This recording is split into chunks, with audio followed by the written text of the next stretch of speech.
this is what we want to see. Like if the match now, if you see person we want beat and well. Tomorrow if you see you go they run. Principe, I'm not sure say for their life again. If they group them with Nigeria, they will agree complete the match. They go just say okay. Mona suspend our coach know well. We no get players. Just give us a concession. Just give Nigeria 3 points, 3 goals. Say there are 3 goals and score. You know, instead of them now to like come here and collect this kind of embarrassment. Yeah. But if you say our boys are hungry, their blood they hot. We don't care who play here today. We go tear them into pieces. So I like what Nigeria play today. Congratulations, both the coach, both the players. Osime, I don't know for you. It's a high time we build statue for you for this country. If they come from Lagos to Port Harcourt to Abuja, you see Osimhen statue with a goal for hand. Because right now he's the most expensive player in Africa, no doubt. He's the most tallest player in Africa, no doubt. He's the best in Africa, no doubt. I thought Pass Osimhen. I'm not a player. That's the problem. That's the problem. I say player. I did not say a woman. You understand? So for me, in a high time we build statue for Osimhen because he don't reach that level now. You see the lack of salary. They don't do their own. They don't rest. Yeah. This is the high time you acknowledge this guy. This guy don't reach that standard now. Acknowledge Osimhen. Hey guy, Victor. Now they don't bring younger Victor again. You go they lecture that one. They come up small, but in the bank in the goes go. You see the moment they bring in the other Victor, they assist 1 or 2. He put the ball inside. Victor, what do you need again? Nothing again. Assistant, because they do the right business. Because I tell you the last time say. I want to see this coach now need to tell this player say no be by you now come they do anyhow say you go play no matter how it be you go play. No, you dey play bad you dey bench. See the way three Aribos today, Aribo dey bench. See what do Chukwueze dey bench. Now what you want to see be this so that the players go hungry. The moment Chukwueze come into this match today, you see what he do 1-2-1-2 he finish the ball. To tell you say the guys won't play. The moment you see these fans, you want play. You understand? Yeah. So for me, I like the way the players they're hungry today. Nice one. Congratulations to the players, the coach, and everybody. Now, what do you want to see? We don't want to see anybody in football. 1-2-1-2. Any country will catch on a fire. I tell you. More take away from the distraction of the goal scorers and our attack. Anybody for that midfield and defense, will still impress you? So many guys impress me. Bruno impressed me.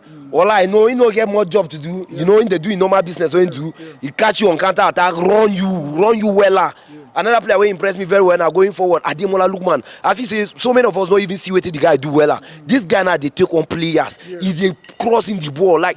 You see him go, very fantastic goal. So for me, Ademola Lookman stand up for me. For that defense, Bruno and Ola, I know they really stand up for me. Uzo not get anything to do. Uzo is not my friend. Lonely at the back, lonely. See, the only log where those men get today, I say, no be another day our post, or no be a daily day our post. Because when they go reach that 18-year box where Principe they play ball. No, that day they go reach today.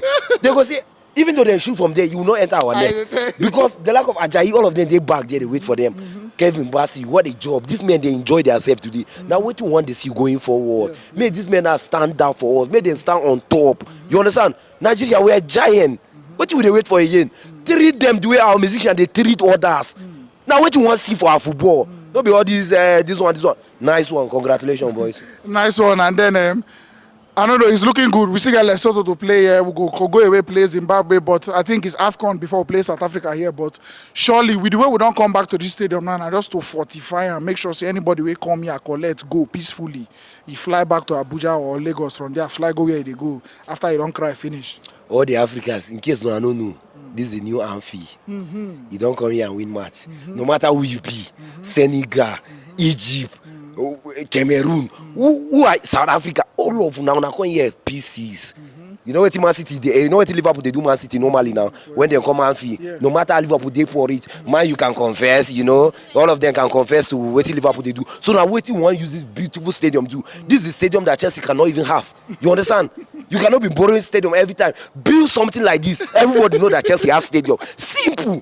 I know they ask too much for Chelsea. Just build something like this. Now the problem where I get right now, I don't get problem with anybody in this country apart from all these our politicians. How can you guys continue treating us like this? Una open una eye. And anopaya bi the food na no aye krado. Yenim se mo nso mo ready baby a wo bia.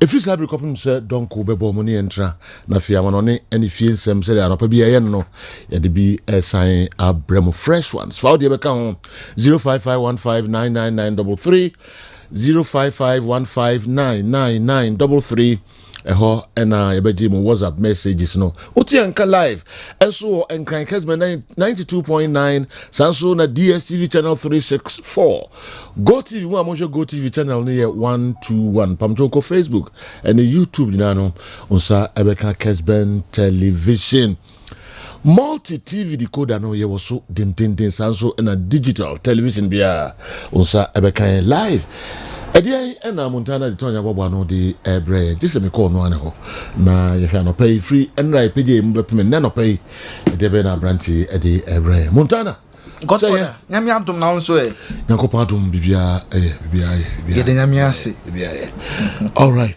obia asem bia mai asam ebi wɔ hɔ asem wɔ hɔ na nipa kro no wodi ka me pa ho akyɛw dada sa osempakani na ana hadwen kakra osempakani otuni fa menim so bi na ɛyɛ no so a bi na piapia no ana hadwen because intention for ya be yeah on Franca get Franca intense phone back intention phone Franca e hwan de hin amom ye internship no ayi ko rabarana debi on Chantel on Chantel okay Franca o ye internship so afi no maba na osempakani enra production room nene easy owi na afa bepa ho dwato a obepa ho cho oni girl no easy osempakani em so bia won nso yo menim so bi na ye osempakani na ni oba bi kosa oso ho obi birthday a okote tare sabi oba ye chi ekoburu mu asa na obi record no no so chi oba no oye wie so no no ho eno aso na me kasa denden na so sepakani video ni na me video ni wa ha but me show obia won nso yo of my content ya me bese me kana obia won nso he but I don't know that boy I'm sorry peninsula sorry o pa na so ba office so na so futi na ba ko friend na all ban warning say na o do asora no didi agro de ba are no crew o so ntisa o so mfoni na o show ye na nso nipa emre na ye o suru nyina kama wan hwe obeto zoom sisi Osempakani Frank cannot say yes go in na me see from steps so me chi Osempakani no di oba bi achi no ohun mi ano tree break no oba ni ba ni mu ayo no ono mi no na eba o ohun mi ano gina ho eno so serious eno oba no ti ami no ko e bi nim awa bia ni obia benya no dofo de toni bia na ye mompa bia no mo bo wie no no hu se pacho obia ni baby onya we nya no do bia na fe na yes ye mbre na mo ne de ndi etuma Godfather no mishia na do booking promise no ha be ne na enkoyi Godfather na Reverend Elvis Kofiusu okay our House of Faith Ministries World Mission Church Atonso Central Godfather ye wo nyame ni pebia omo e worship o said ye enye easy Godfather ebi mu mfa woni agro crack the way we see kind program ho aso dey enye easy yeah that's pa Reverend Yakobon show na mo enfam pai boson type program na tibia ye nya pa enye kama okay nyame nipa do to nsuwa na hadwen so just say hadwen Osempakani to nsuwa enfam pai bon time na chi emu ba ko ni hwan ni Samson no dey Osempakani Osempakani na TV no anyone okay abana fo suade so to nsuwa che abana de nkana se abana odata chim no wo na ona de osama sort o roof o road say consensus no san de beka in life sada kasana abana gina why careful yenko yenhwe for instance na me bet ma ka abana de ye genenge o hwe trouble no ane trouble no menko bebia bi me da sipini akonya word wi da ye ma tie for ene ahwefo akwaba sa pepepe ene tie ye kwankofo cross so nti ka che onua no so ka che ne nua tell a friend say midfield action airborne ye call enkofo cross so ye shase FMF Paris Saint-Germain so ye plus ni bi ho a amako for international duty amako so mo man ebi mu dipra na e mu ba ko Marco Asensio obesina kan ma Spain obo national team no out of the 2 goals Marco Asensio obomo 1 ano Spain omo trash sa 7-1 victory na omo enya ye sa match no call so Friday Marco Asensio Eco Praye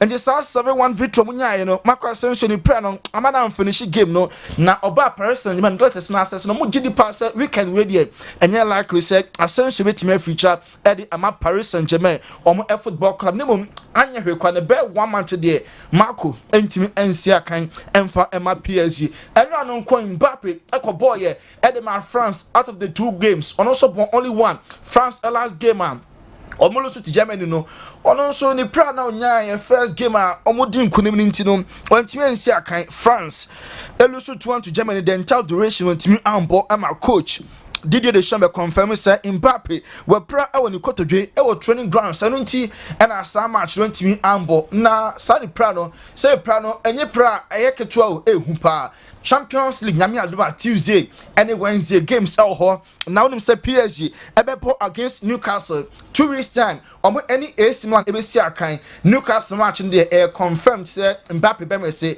AC Milan so or doubtful say in 2 weeks time ne ho betimi atono ama Milan match no ono so etimi asi akan Thomas Tuchel na so ene ekọ ono ye coach ema the Bavarians Bayern Munich football club no na Matthias de Ligt on penokra na ehwemu na ama na de said delete ne center back na obono oma sideways passes as the passes no e kwa nchenchen dodo e call the fullbacks no ho instead say call and midfielders no ho no ne passes no e nchenchen kwa token so on penisa obenya passes no ka call animu na ka midfielders ni enya e dia ma attackers na fi go etimi aba aside that all the too slow token so penisa no nti ana say obo opamikayo David Pamecano and afen wasan so ebo a new center back omo follow from Napoli Kim in J coach no professor omo mienu ebe start na fi delete atna bench ahwechire na me adoma weekend way Milan derby no baso the match no eyehu na interesting and say Inter Milan any AC Milan obia e 9 points omo first 3 games no Inter e wini ni nyina AC Milan e wini ni nyina ahead of Milan derby no Rafael Leao wadi kama kakra ono eye Milan AC Milan player and also when mu pass derby we there Milan ebedi nkunim over Inter Rafael Leao say the inch of fan attention no gidi pass afei ana emrena so the legend of attention no so many big name players and ashe AC Milan and Koko Dampi and afa Milan ama 10 no or assess ne ho am ogidi pass afei and emrena so timi fa Milan omo enama 10 nti Milan derby na ebas ne de omomom ene bedi nkunim ama Inter for afa defeat ho na no si yape na Christian Pulisic ene bi so ono ye US ni obo ema AC Milan and also we any first Milan derby a obebo nenso from afar derby ne kwado also we love at first sight before so Johnny Milan no we should say obetima bought such a big game Inter Milan any AC Milan match ne dey emu the year papa na o very confident say AC Milan ebe winning na fe league no score that no masan so agent edi esi omo abetri so we ene nsema Christian Pulisic so edi atujwa na AC Milan legend Franco Baresi ono so aka so akomko former Milan captain way na odi agro basa ono so acha na adwen e the first Scudetto no ho say league wey last year Napoli for energy nemom this year or assess clubs ni chances are or gidi pass Inter Milan mum and a favorite Nelson Agasene club AC Milan almost so ho betimi aye bibia betimi agenemum as Inter for a favorite over how far last year mokoye all the way Champions League finals Man City sham kaba comment me Antonin as omo team no players no dodo na ho no more argument kakra nti omo ye favorite Scudetto no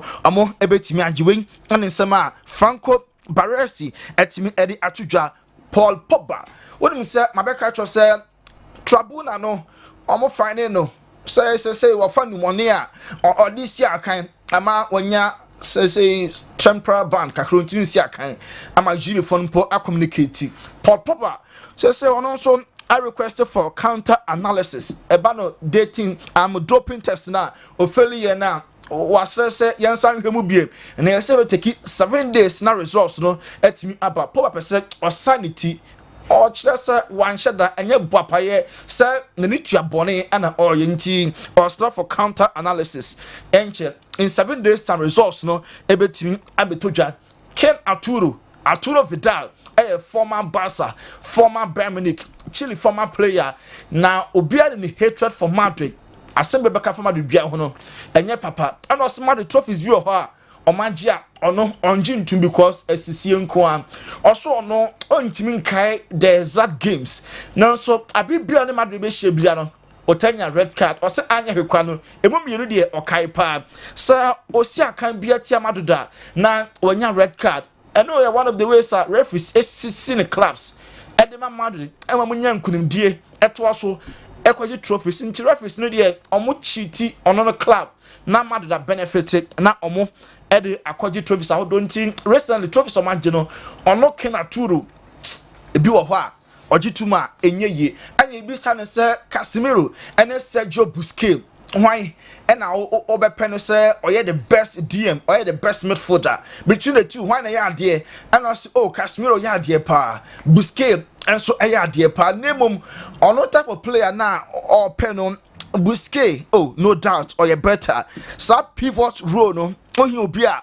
obe control rhythm Obia or more technical Obia otimi move ball what the san yema 3 ni nyina boma there's no way say Casemiro ebe ahead of Sergio Busquets and between the two ono Ken Arturo Vidal or call for Sergio Busquets last ni bisa ne say Suarez and Lewandowski why na pen or say you as a football on team and can strikers in recent years I'm not saying the face of the game we are me from enye ye now so between the two straight away obekọ for Suarez because Suarez and Neymar why no and no IAP we say Ken Arturo Vidal Eddie atujo ho yenko Madoda so ye Madoda so ko Chelsea camp last year ebaye and this year sanso aba Reece James Chelsea captain now obo right back no Madoda ni abre pass next year omokita 65 million euros omoba Chelsea aso ye Reece James operation bring Reece James to Bernabeu Madoda omo launch ne denden dia kwambia so ombe say omotwe Reece James eba Chelsea captain so obeba and aso omba omokita mo 65 million euros no nema Madrid edwene ho for next season after international break no Madrid omogide pass this weekend omobo wia omo sanso another big game Wednesday omo beba against Union Berlin in the Champions League the following week omo sanso our two tough games into La Liga no as a matches no fixtures no apparently and a go Carlo Ancelotti per se or your rotation beam or system among call for international duties no or rest be your Lucas Vasquez mo omo anchor Toni Kroos mo anchor Ferland Mendy mo anchor omo nyina ho nti obetimi amamo start kakra no mamo call for break no omaje oma home na omo train the club no a start you na wa bench bi mu no a start bi mu nti say the rotation no ebe adwuma papa we e ya adwena Carlo Ancelotti ono enso atimi afa now no say Real Madrid omo a player wo prayer bi anu say ka season over no obetimi aba Elder Militao okonya ACL yeso no de no the degree of injury no entese tibo kwato de burden pass season we obenya chafa e wo league ni na so Militao de ehu but enye hu pisa said the goalkeeper kwato de ne tenti latter part of the season bia na Elder Militao ya available for Madrid omo last game sa omo ebebo Deco Barca sporting director and ene achakro no obesha Javi ni agent na omaka bibia wie contract extension de Javi coach Emma Barca onya agree enti akase be official na omatimi sign by ene de na two parties no etimi awie na João Felix Barca player Obolon edia momo from Atletico Madrid neno and Atletico president Enrique Cerezo say ojidi pass I'm player Felix Obolon Eddie Ama Barca non ebefa because when profile any baller Barca for bona ebefa papa jidi pass obe successful Barca so it's a player no when successful Atletico akọ Barca nkwadia ogidie se niema no ebekọ yie papa ye da so our Barca ho no me fan so say Nico Williams Ghana yankasa ye nua bema Inaki Williams enua ketua one de wan bama Ghana bo ema Spain omo national team no Barca dinachi enye ne bebao omo renga no Barca for penalty den do ma wani tane pa even Spain national team camp mpo Barca call ekodin komo ehwe ne live games so nti Nico Williams Barca for nya na next year omo ebetimi afa no Bohan Kirkic ye boni dia na Ghana de ensa gueti under 20 of Shege Mafia we be at Atleti Ghana yesunye ono aye Barca former academy player and ne wa retire wa Barca as say ono aye coordinator of football deko na wakofa na ba and also no obedo bias especially Juan Laporta Javi and Deku some man akonya bi so mesina kan enfa ema Barca football club no name on be player I will can say now obeteki part no aye Barca off the field and Yama obe coordinate amana nya impact or Barca on the field issues when sama Barca Bohan Kirkic so atim eri atuja waso wa return na ne return exciting we already so be contributing from afar edi abo Barca omo football club no afenko England Arsene Wenger or a former coach ama Arsenal Football Club and also no free Japan buy you know or buy so be England for football no the modern way they react and yama AC ko na Japan ke ko free buy npo ama ko fompo angena ntum until later omu so on Arsene Wenger onim de yentin nsema Wenger on the bisima ne kodi nkomo kakra on nso di tuja. You know, I had won the French championship, was manager of a year in Japan, in France, but nobody knew about that. Nobody was interested. Yeah. Only England. England was England, and they were the best. So I came to England to explain English people how to play football. They have created football, and I come unknown and want to tell them how to play football. So it's like you going to Bordeaux and explain them how to make wine, you know. Exactly. But there's different ways of making wine. And we are some Wenger in for Japan by England so much more the way see football. Na kofo si ete se de wakwa Italy na kwa kire mo de wi esie wine odi wine papa omo ho na mum na ba be kire o mo enti England for am gidi pass of the football e buy no na so nga obe kire football no na asa akwa e bibia ho oso no Arsenal the greatest moment no time a omo eje trophies omo call unbeaten Premier League no 2004 but earlier on 2002 na omo build a solid squad so that time omo je FA Cup Edge Premier League no name for and pay attention chain invincible call the whole season abra will be me unsure mono and no take it delight every free Arsene Wenger be. I always say exactly the same is 98. Yeah. Because 98 I come to England unknown and we win the championship and the FA Cup. To Wembley, when I was a kid, I could only watch the FA Cup once per year on television, was the FA Cup, and we had to go to school and to give little money, and we are allowed to watch the FA Cup final. So for me, to walk out there and win the FA Cup was really something special. So I always say it's the first win. Yeah. First time you win, you know, that's But I wanted to come back to your second double. I always, as well, one of my regrets. My son, I did you just say invincible no hot year. Now, so yeah, Paul Kaya, Nani Jihopa, and 1998, of Japan by year, 1998, Arsenal for Edge Premier League, no, and the FA Cup, so no swano. Once a season, and I heard FA Cup game because at time no coach school, only once pen the entire season. No, I heard FA Cup games England into about England beji FA Cup no ma nani eje papa na 2002 I'm about the squad as some confirm pay attention na dia any yas invincible don kwana Arsenal fans no omo enso ekai Martin Odegaard Arsenal captain omo dey come for possible contract extension omo gidi pass Odegaard ne mo no osafata so meto aso ama ne contract extension Arsenal for omo aso ye Harry Maguire Man United player England match boy share 3-1 ko share own goal no afabi papa every day and ko for edin attempt man the coach impo Gary Southgate ebedi ko for attempt back na and also no otimi deal with criticisms first 4 weeks we akwakoye one match at a week enti onya bi mo nanso ewuma coach ne neba na ogide past season no aka matches PLC ebo dey a obe prove ne ho na games no wasi aka e ama United omo football club no Inter Milan Federico Di Marco omo ne kasa for a new deal Di Marco ne modern maso ni pa enti Federico Di Marco no boboko a ne din e dey Inter Milan ever say omo defender no contract extension Glenn Johnson also wa hwe Chelsea omo darling boy Mukala Mudrik wa hwe ne ball pa na expectation was true oba in the first game Liverpool Chelsea ball boy yeah na for be expecting more free hold the money and course through beam ewuma na probable but the boy na say pressure on so na so gide pa say oh Mukala Mudrik Chelsea for henyan to was ball be bono ebeju obi ansem we and nsema Glenn Johnson was former Liverpool former Chelsea omo defender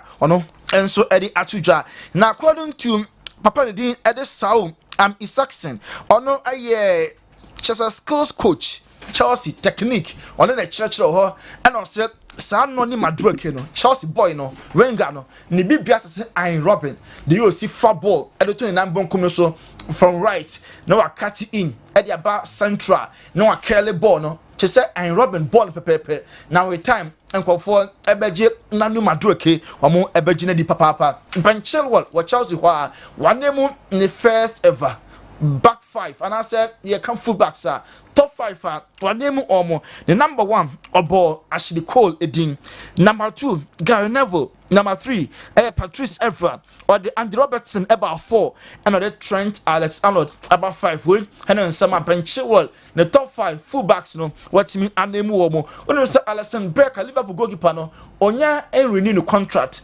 now so when you pay rise, when you pay increments, ninga no na the contract mu say what Liverpool every 4 years obenya increment. We say onya extending the contract na dey.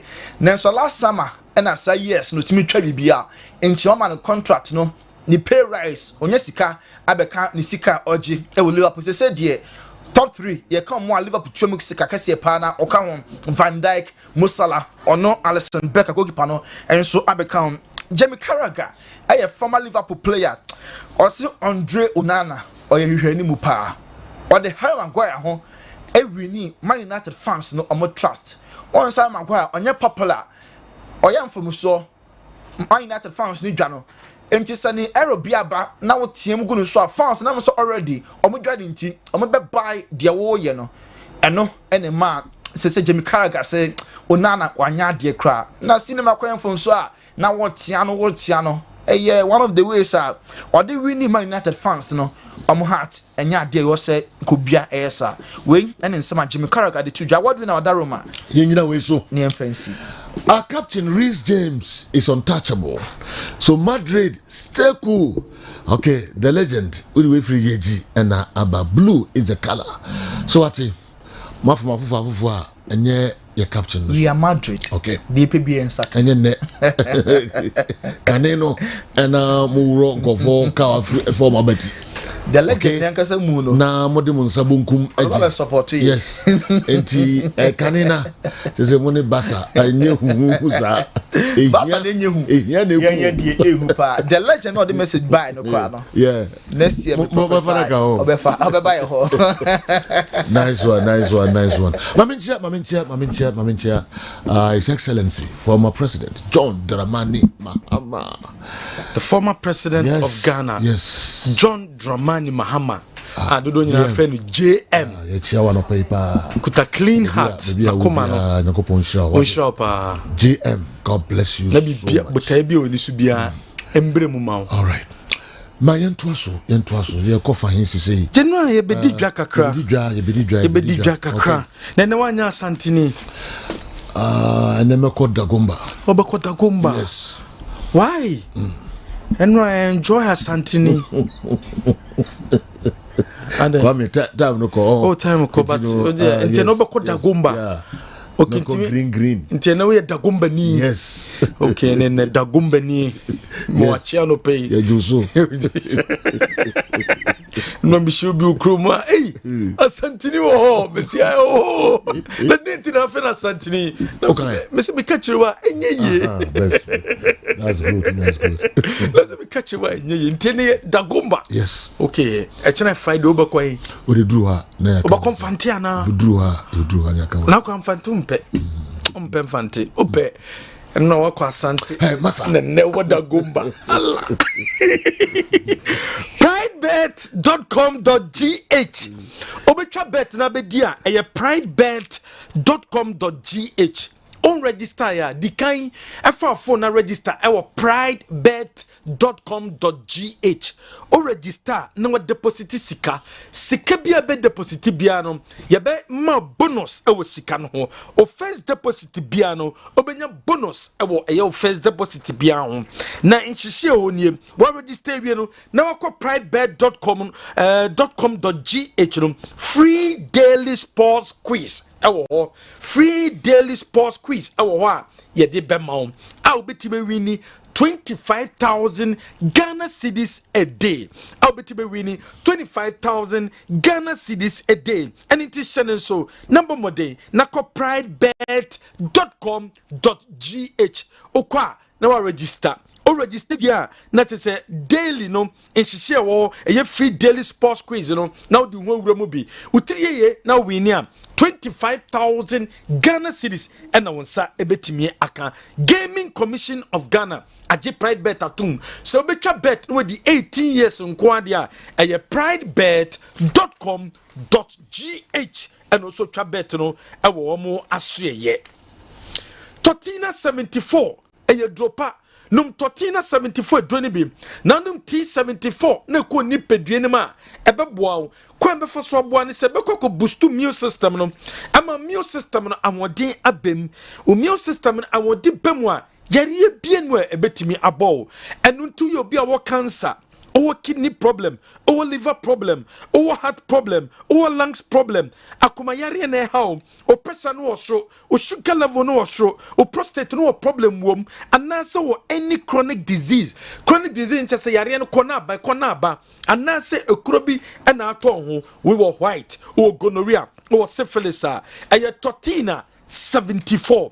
And when you draw what's on them, a doom as a house, Boba and Sabetima Kabi, and a Sabetima phone number way so 0246 073 498 0246 073 498 Freo number way so Franco Trading Enterprise, eton Nokia phones, eton Samsung phone, yeton iPhone, type bay and a pebiaton, a winye binto.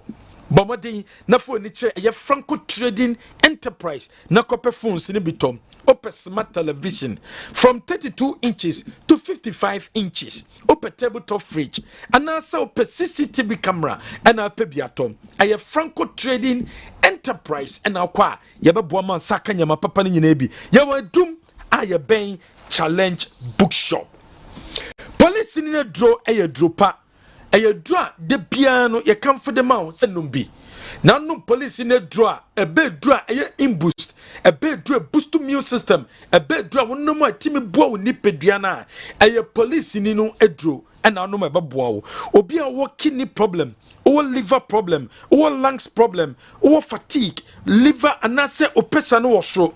Wo stroke no police in the drone bi no police in the drone bi na e make corrections awodo entu ya na se emfama any drugstore chemical shop bi abekobia no obenya bia to na se betema from number we so 0246 208496 the Great Israel Educational Complex sukua make am for them when no pain obana ebredu so ko school no pe school papa na obana nko sika wan eden also do banu ko suku a obenya so mfaso sika enye ade be problem ade ma o na so teachers papa and be che obana de about the Great Israel Educational Complex free admission chese odo banu ko school no sabre odo ne ko school mu foforo admission fee bien no betua na mpo no kra no ntua admission fee no enya de betua eye school fees bia and to the Great Israel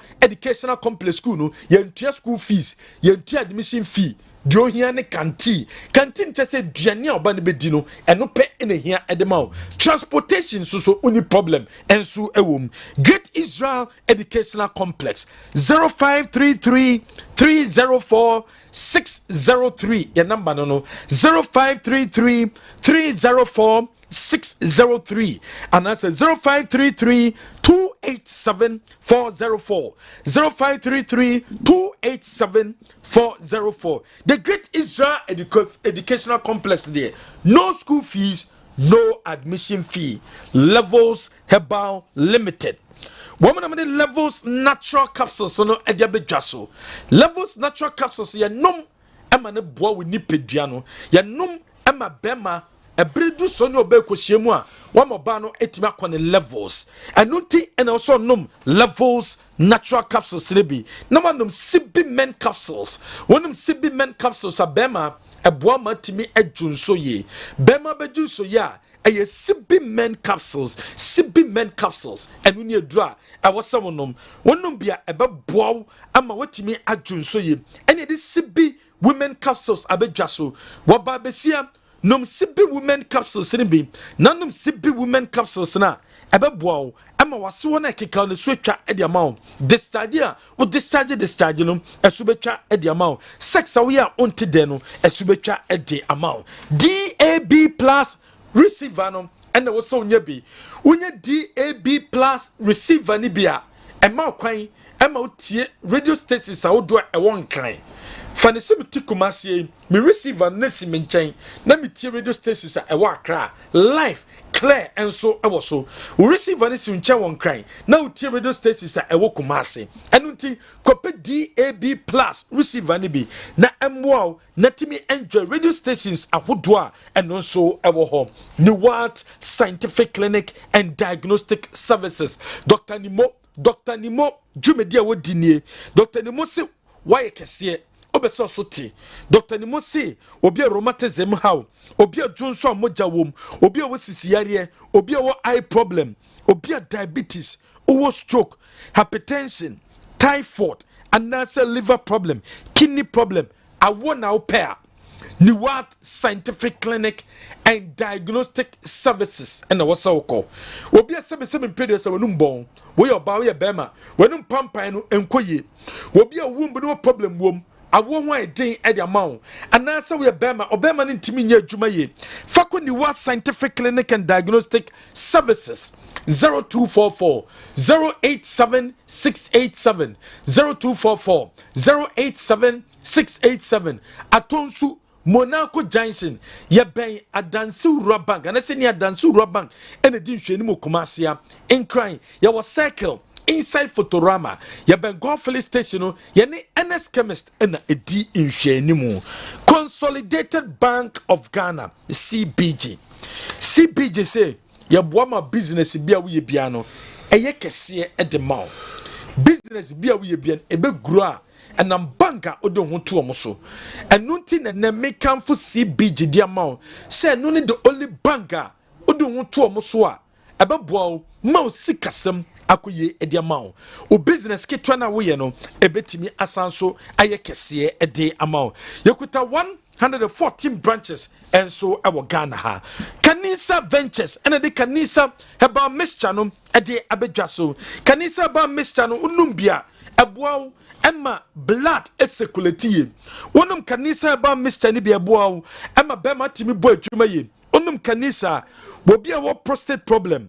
obi a discharge obi a wo white gonorrhea o menses no embaye anase wo sisiare kanisa heba Mr. and was onum for when it eye any drugstore chemical shop bia be ko bia no benya bia to your number is 0247 887436 obetima friend number we so bo friend a ye beje so Ronaldo Virginia Daromenti Richard Opoku Boateng was say yencho 30 Ghana cedis airtime momo or data abra o ko Kessben television or Facebook na wako share program no wo share program ni wi a na fei abrante de ni picture atoso no wodi abreye nietima cho 30 Ghana cedis airtime momo or data Saba clinic e wa sokore mampon ye ne sokore mampon ura bank no ene di nhwani mu obi a wo problems awudo ambebu bosi wo pressure wo diabetes wo prostate problem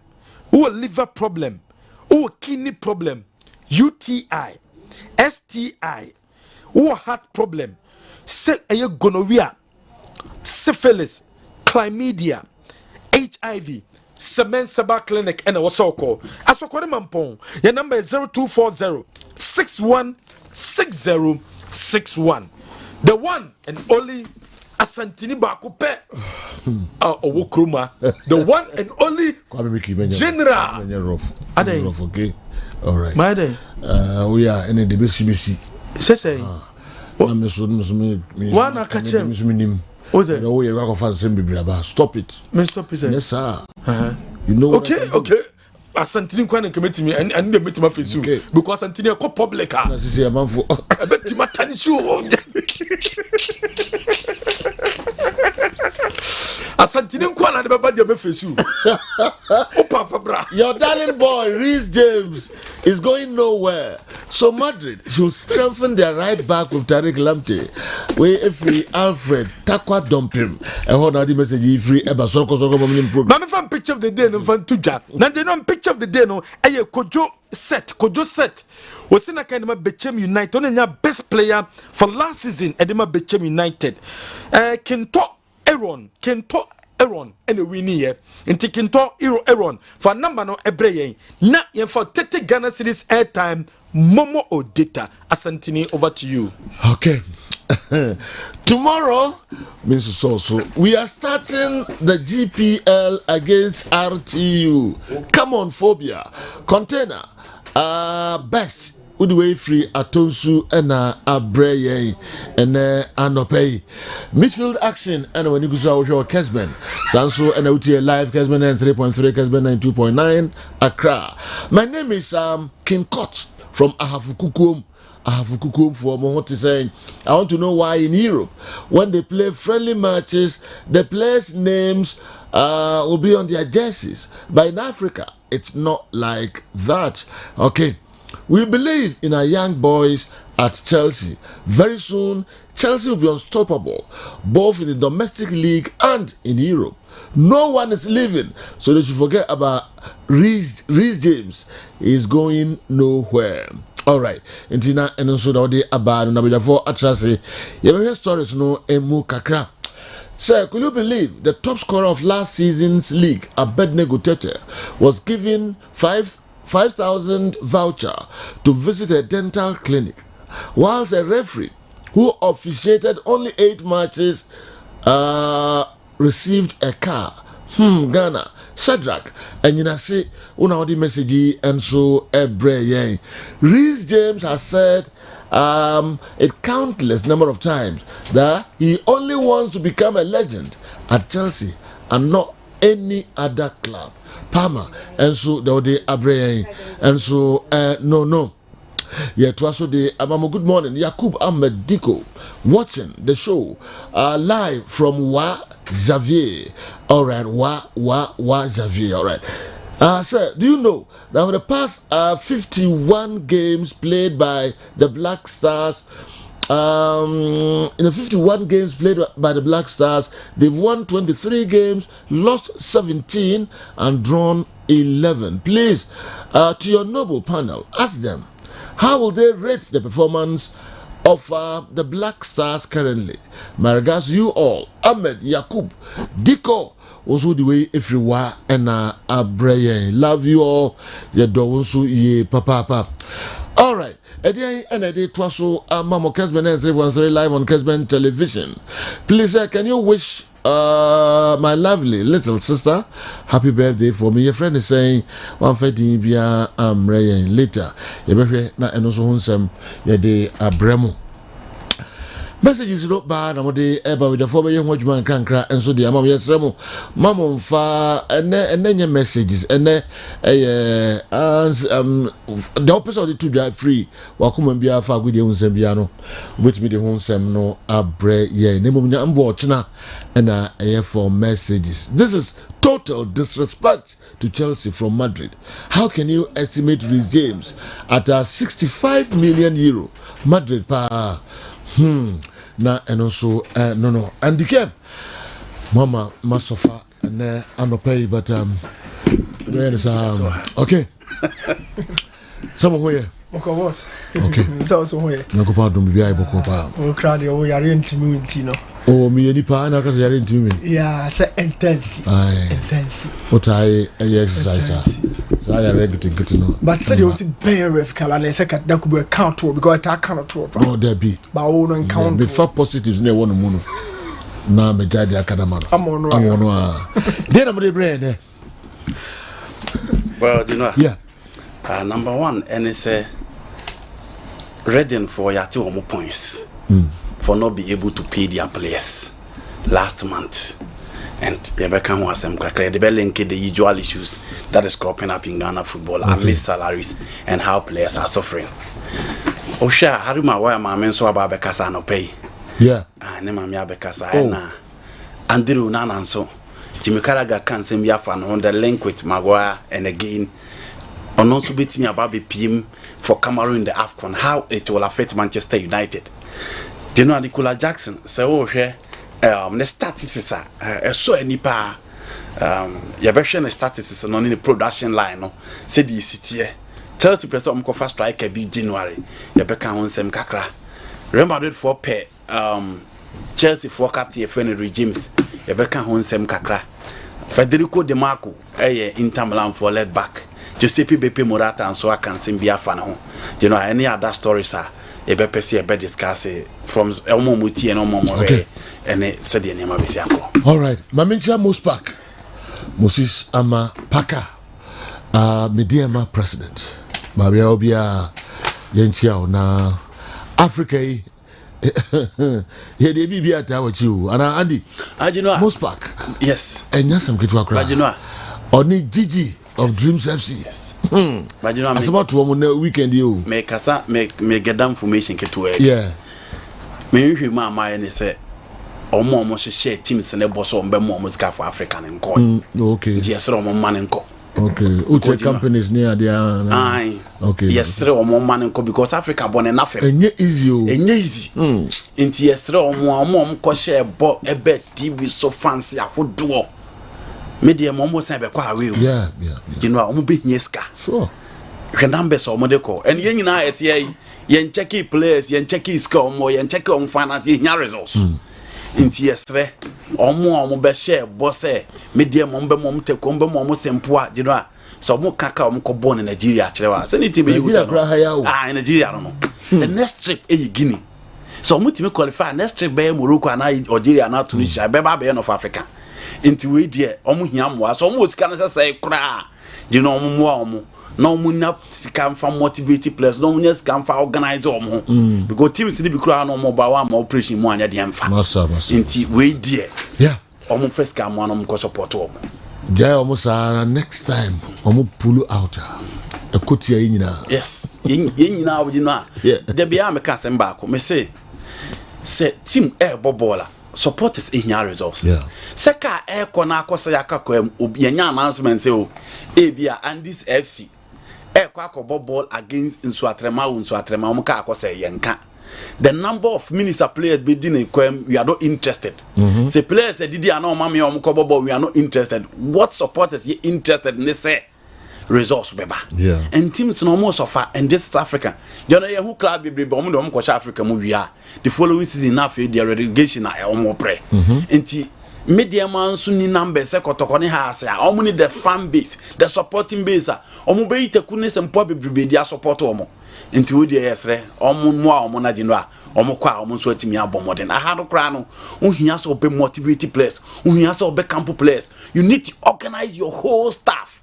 And sana wasa promise so more bonuses and sana ometimi ase so it's a big deal and you know yes say ankran na omko promise these teams say African ombe support from government eba bi sine you know omon sanka eska nti omon fan komo omo na ne mankoyi yeah also be fine yeah me never share dreams okay me admo channel bebo a channel bebo yeah so me preview mo game no and for south focus so ko stream I'm RTU. Yeah. I'm on bomb we tried to cry last season.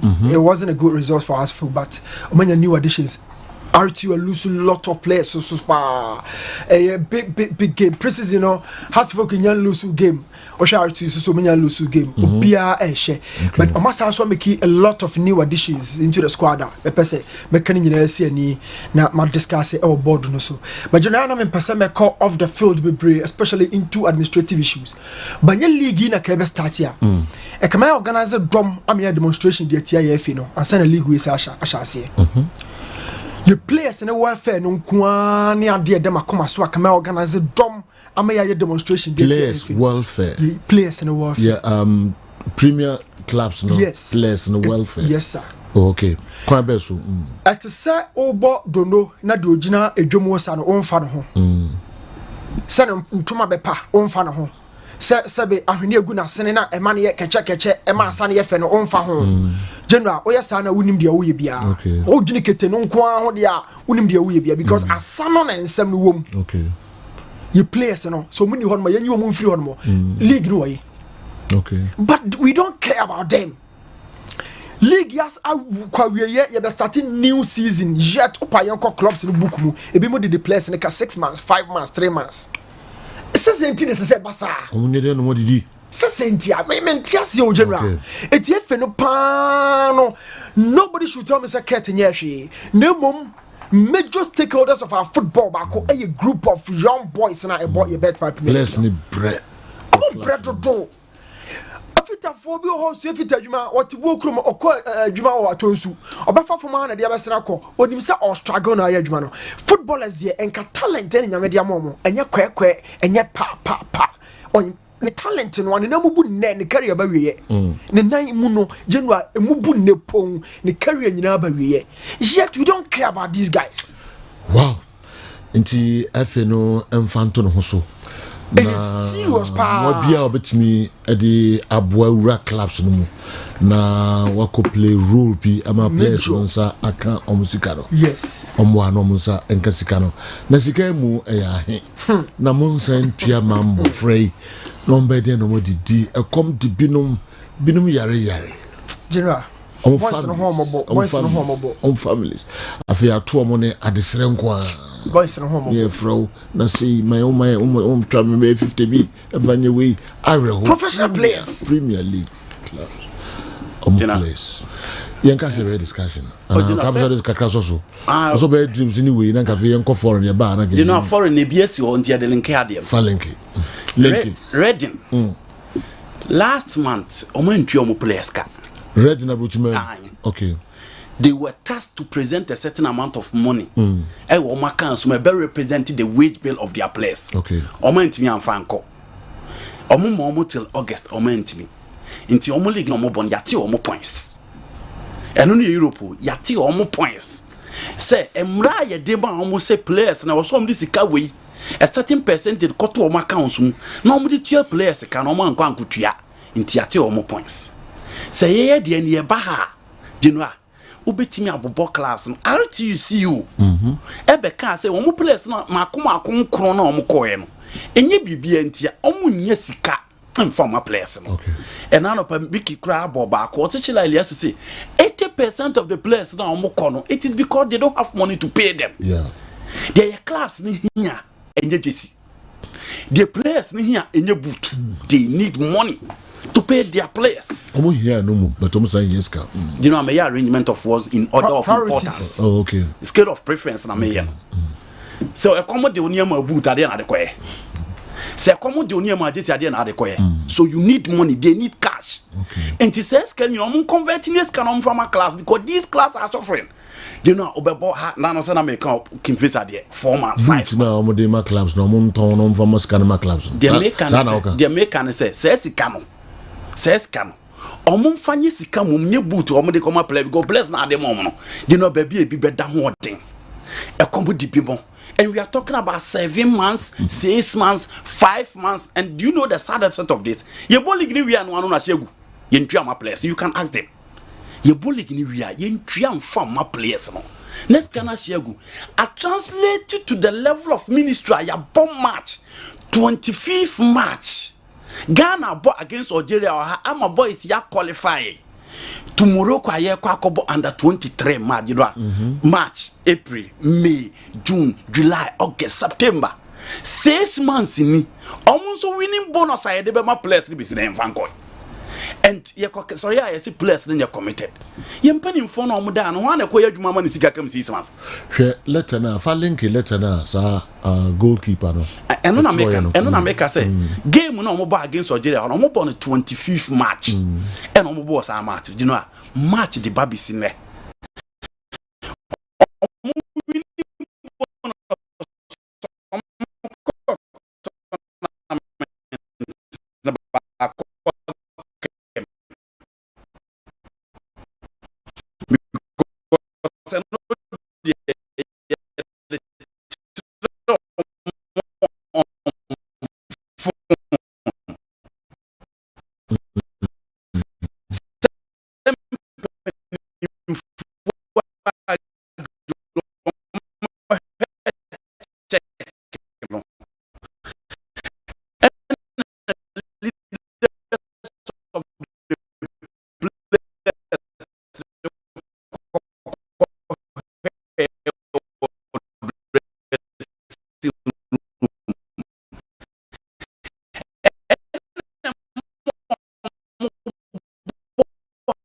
against Guinea no and no came but I know the fan say junior way back in March. That's true, but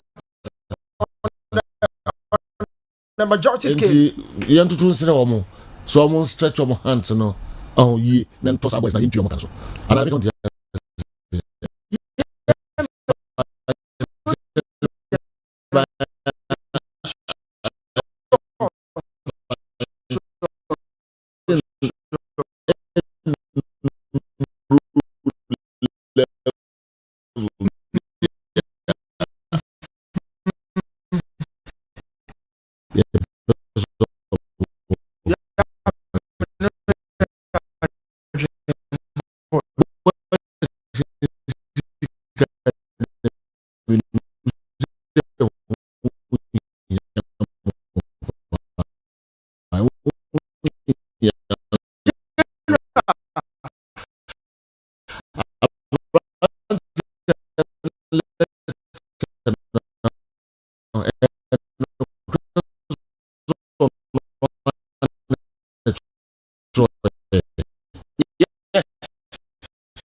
Yes. Now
boy any crata na oh angle you know let and boy no so hu na ore be ho ne poni a wo wi asane se otutu so be footballer se hu nya so sa ba be twema so any players to can do pay me no say things from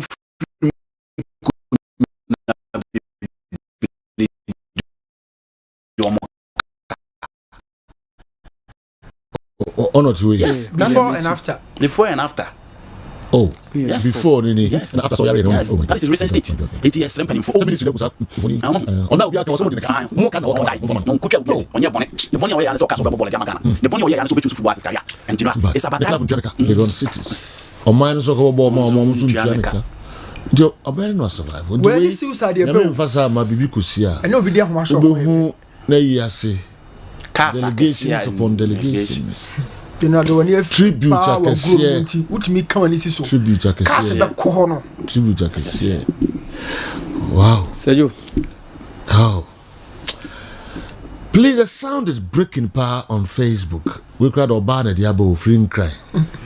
Mr. on Facebook for technicians no pages pages Yo. Pages. What come with any tiku ha. Ono kwa na era sa wadwam ha. Na nkomo hunu.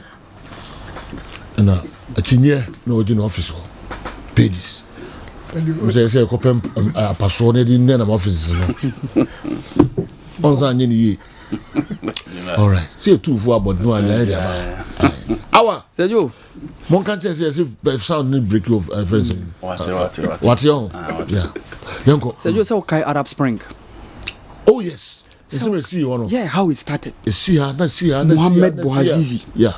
Oyo obi a oton ade e wo ekwan so. Na amanfo PPN free kwan no so ko hye ne ho. Ene hwase the Spring. Yeah. On Zain Al-Abidin bin Ali, the former president of Tunisia. Yeah. It was Hosni Mubarak in Egypt. Yeah. And it was Libya. Yeah. On Muammar Gaddafi. So yo, William, it's a situation very, very, very, very unfortunate. But maybe it's a situation a bit meaning well for us to get it right. even though it looks unfortunate, but a bit draw your attention to get it right as football nation. Said you be my shishen yamanyi. Na ya share football as ye said you. Asema me wakano. Okay. Maybe also, Midfield action stands tall. Can't avoid to miss your able panelists Andy Kem, Newton Latte, and Hoodoo. You are the best. I'm for almost I appreciate the more in the power. Almost Damase, please. Where is Sir Franco Naro? Naro, some cancel or Jojo Hokakra. Sisi, well, the Abbey wiki. Yamayatma, Yansa, Ebekano Baba before weekend day until Obabe Kayan. Hopefully next week. Now say Fris Miminde Kunino, with me Ebeka Yan home. Sanso na the first leg and also Abbey. Don't be free Switzerland, Abagana. Na beto aso akọ Argentina dey betem se be after a month or so. Domina full house and chokra. Bismarck ona obusa we Efrim Madina. Yentu aso enem se mo hiti vie pa. Jino. Come on yo. Jino come. Why you adwuma ni ntua ka? Be wo ba na ye kon tintin ye fight for eteku ni yesempo Jino anya beteu. Be ma de. Omo adwuma no so edi o. Jino. Football. Tin. Messi Jino a ikotokone corners match no me hwe awia 10 o'clock na Jino a hwe kosia da wia pa Sunday na hwe guys yi gina mu pa na obebu 2 matches enye bete hwe 2:30 na omoye warm up no o de hwe 2:30 na omoye warm up ye na yam nyina wia ni bi na ye tinwunu mo o de hwe heat kura ya ye fam na imagine players na wia ne borderly to them.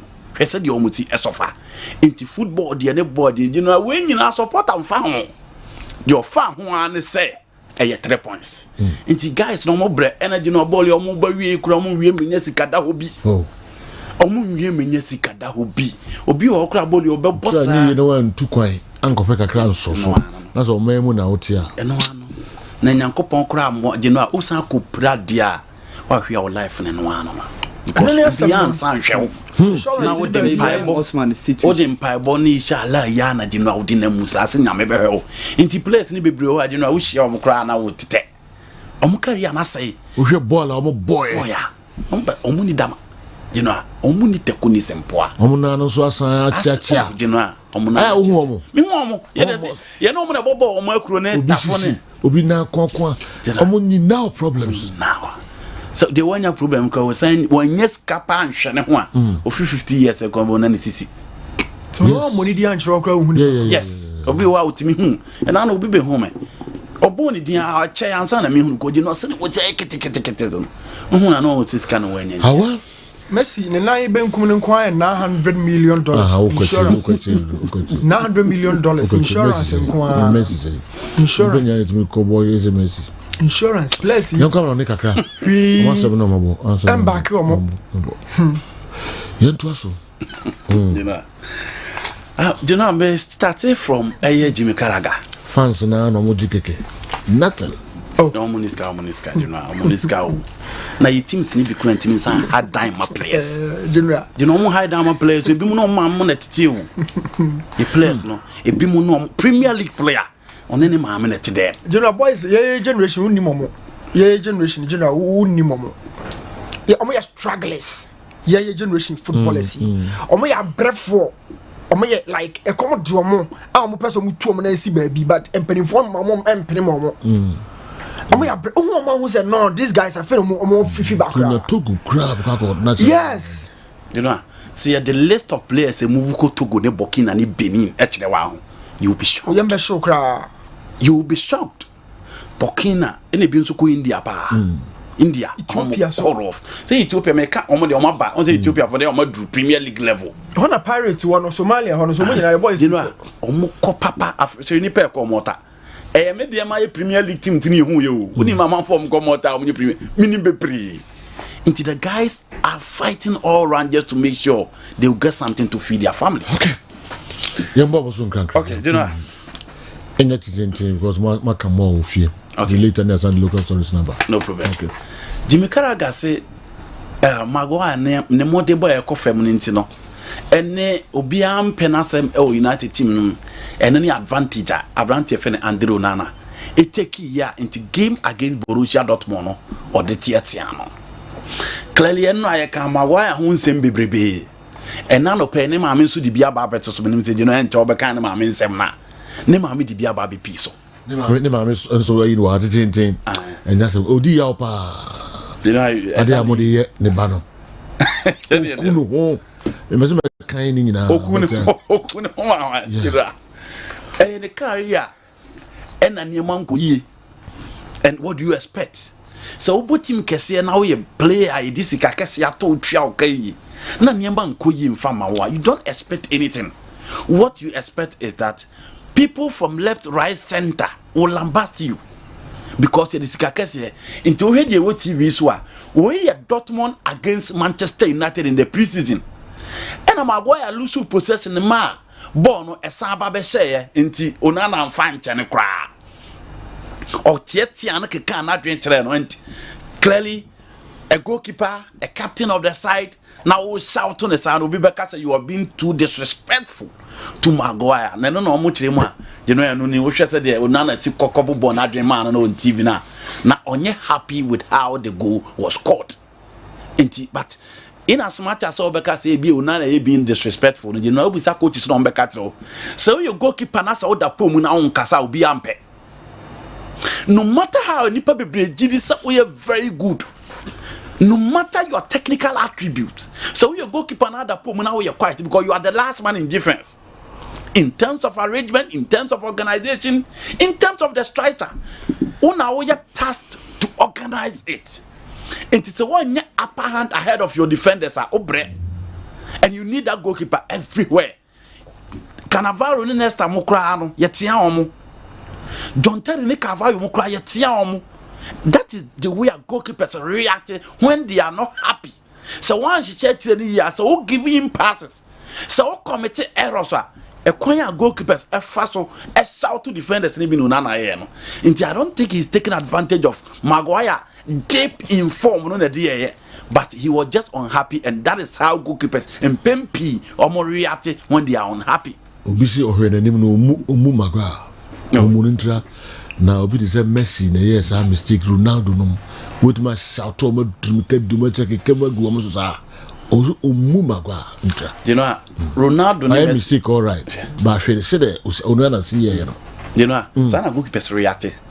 Ronaldo ni Messi sure nim na ye kire o. Oh Debbie.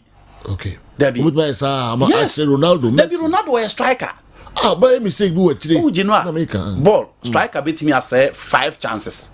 Goalkeeper mistake back up any yewa. Me see striker na be mistake. E we chire. Yeah. E man ke ye she Onana. Oh, you know. I make what mase. Matiwase. E bia ye defend the ball. And Ronaldo aba be defend.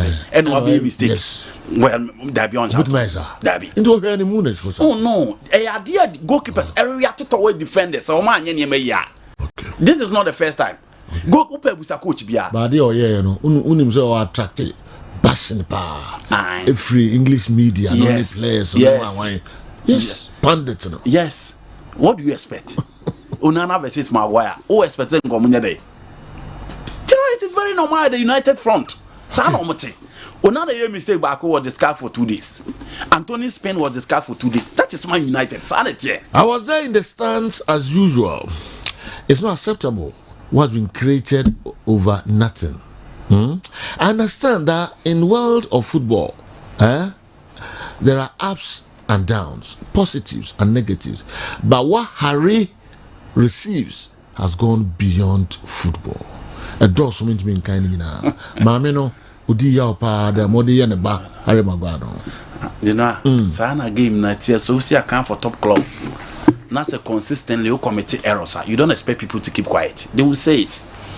And our errors and yes, I babako, and yet devil will see the enemy. We did the beer to us, or Bubia, we didn't we commit errors too. You know, less than 7 days to commit errors too. Do you expect people to keep quiet? For me, seeing him through what he's going through, it's not okay. I had to see other parents or players go through this in future, especially young boys and girls breaking through the ranks today. All right. And you know, on Besaba to be there be and then parents be no idea or no go through no. And easy. No, you know, that's true. And you'll be a bit me dealing with this pressure. Yeah. And on the playing for a big club, playing for a big nation, is difficult. A DBA will be measured, especially when you play for England. A DBA will be measured. And this is Maguire Saturday or committee error. Or no, I come back in the Pomres app video. No, you know, and in way Saturday against Ukraine. And Jinchenko Bobo national no come back in Nipa. Less than 4 days. Do you expect people to keep quiet? No, because already among for already concerned say you don't deserve to be part of the national team based on your recent form. And it's no yes argument. No, the moment you commit an error, it's just almost no kind. Also be at you, so they will come at you. It's so difficult mentally, psychologically. You know, it's tough. So be Sadia Bia, Chibia, or Shen against Scotland, Adia Chibia and General. You do see a passion here, and you easy. And on anything, catch will be said, Adia, Hoopa, you will be frozen. Fato Kessben, no more can them. And you easy. You know, and you easy. So I send about me to her, only be to her, only baby I fire, and you easy. But so accepted to be a star. If you accept to play for a big club, all those things are part of the game, and you must accept that. Messi, Neymar, that have performed for their respective clubs. One time or the other, we are abused. Me kai pass a message suffer in Argentina and no man was no do Argentina. Omopo World Cup maneka. I think it was Enzo Perez alone in it full plane. Edikokopi Argentina, all because Argentina failed to qualify for the semi-final of the World Cup. It is an game this year. Difficult. So sad. Unya mentally stronger. Untimi nyaduma ni nyi.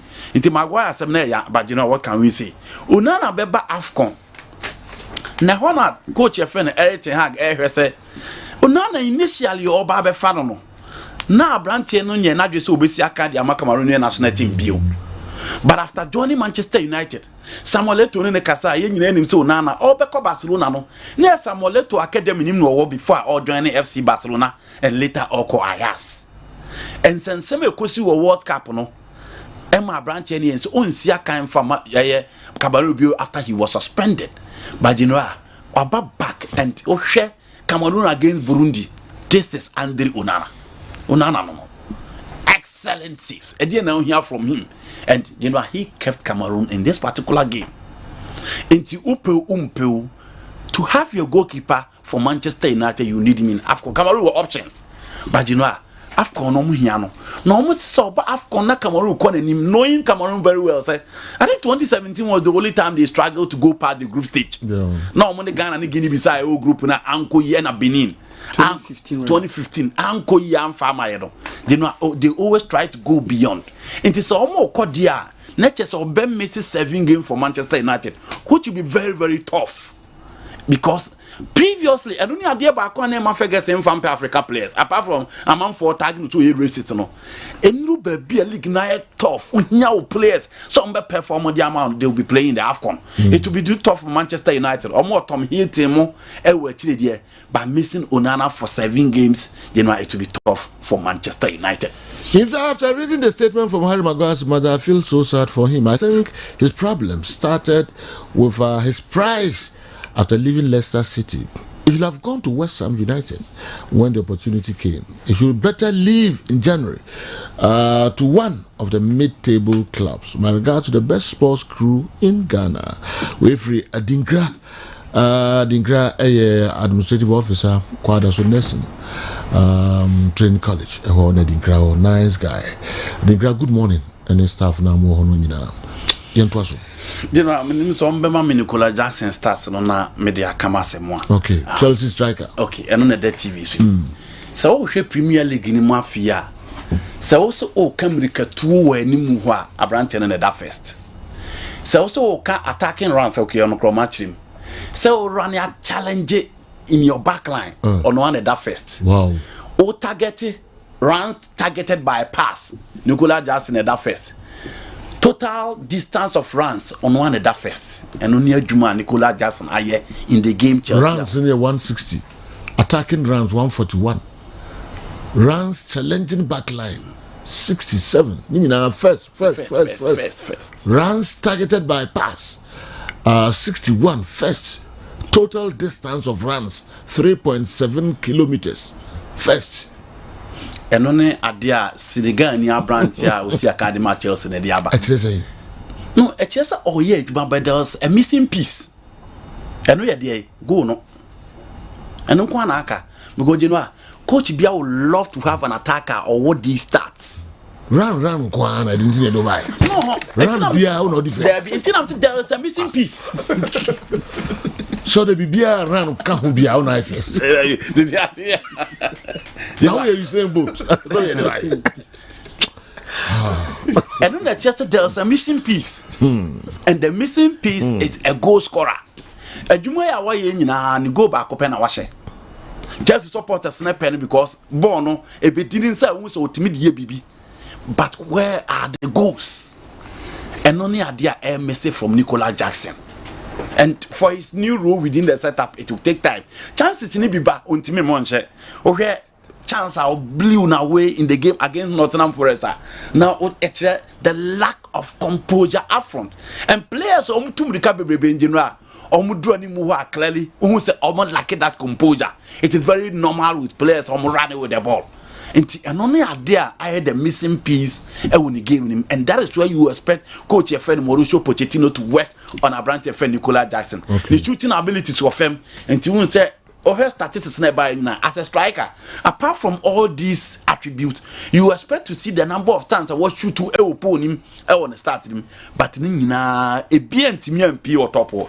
It's on your player. And that is the missing piece. He's a young player. It will take time for him to Timia side Jumano. And until I Chelsea say, Ivan Tony the Brighton Brentford player now suspension ban hono. Omo say January no. Omo edi enemy ombekwa fa brantie no. Na omo de na ban omo de na ba bigina anymore. And no any nsema January omo hwese Chelsea ebetimi aye amaniema etimi akoye. Onana can Onana shout on Puyol, Ramos, Ferdinand, Vidic, Maldini, etc. Though Maguire and mistakes are like Bob Marley and Ntampi, but it doesn't mean that Onana should disrespect him. Kujo, aka Chinaman, Ashaiman Zongo Laka. Players no bomb mudino. No musu omu keeper beat me a shout to. The Nesta Maldins had Dida. Obit me a shout to. The Pepe Ramos had Ike Casillas Fernandez. The Fernando Hierro Alvan Herrera had Casillas. Into no Monsu keepers. Nesta Cannavaro had Gigi Buffon. Into almost level no Monsu players are beating us out to them. But you can't Onana and Sa players. Onana dear. Also Onana and Timin shout to Sa players. And I may say because our players now all bono. Who shout to Felipe no involved no. And San Wako. And I may say Maguire senior guy. You know. Meba Nesta any Cannavaro knitting why do you bring Onana? And on left no I was through breche Onana. Oh, you know Amatia say. Mr. Ontimin shout to Omo. All because on level no was return. Sarah Maguire suti. And I'm saying that Maguire level was suti Onana. Oh, Maguire say clubs are born here. Leicester City. No, me come Man City now. Manchester no one. A big guy. Onana and so your Manchester United. Oh, that been about. You know, Wabo Ayas, Wabo Inter Milan. But Champions League final. You know, Wabo Ayas, Wabo Inter Milan. Level you pay. Ediana Maguire the chair Udana. Me level you pay. Dear no the chair. Captain Muya. Ya Jeffrey United. Ya Jeffrey the Don't say that make us players no performance. Man, you captain. And a commanding respect and confidence. You know. Onyam Onana that confidence no. You know. Man, you captain. Onana has played with Ayas. They have 4 Champions League. He has played for Inter Milan. Yeah, play for the Cameroonian national team. You know, that is it. Maguire I'm running so. Leicester City to Man United. England national team, you know, I'm running so. Okay. That is it for the United issues.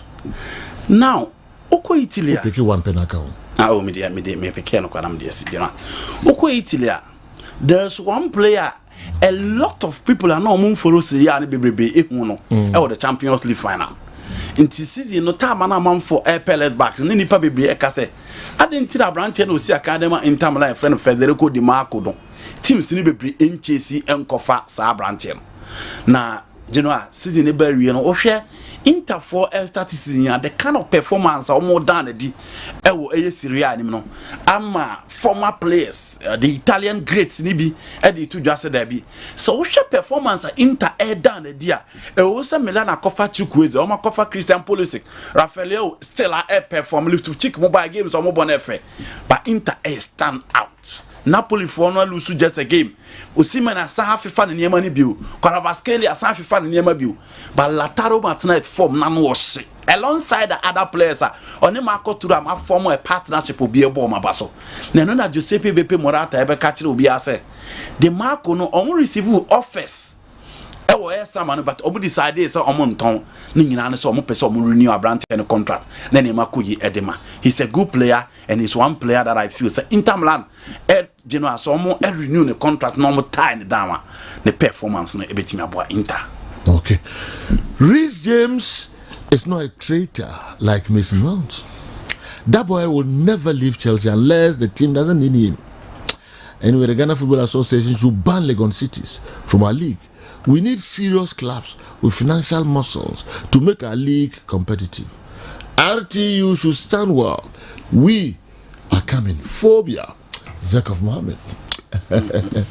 James Uncle, you know, bad thing.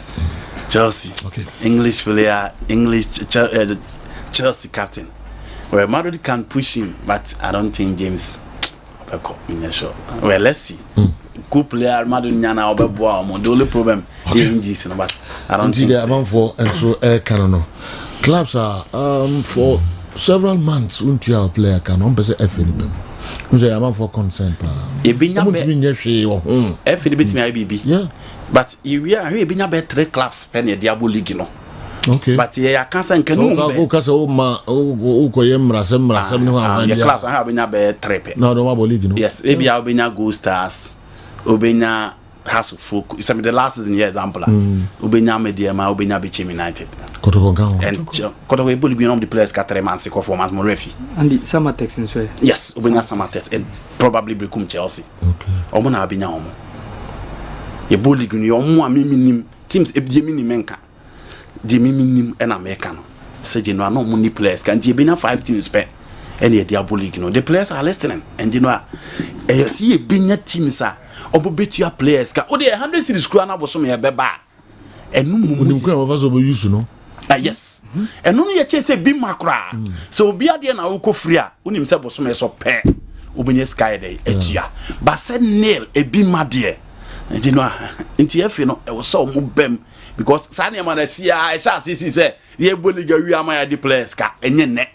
Anti mom enuangu omasum omunsi fem no mo control sa na man na game ni team koye new to Latin manager tem say what the guy was full backs all time top 5 for premiership no na bench or diaba na etwetwe madwen kakra especially with the inclusion of Gary Neville me here Gary Neville or top 5 room Mamfa we inform kakra boss I see this is Jonathan from Dodowa. I quit football prematurely.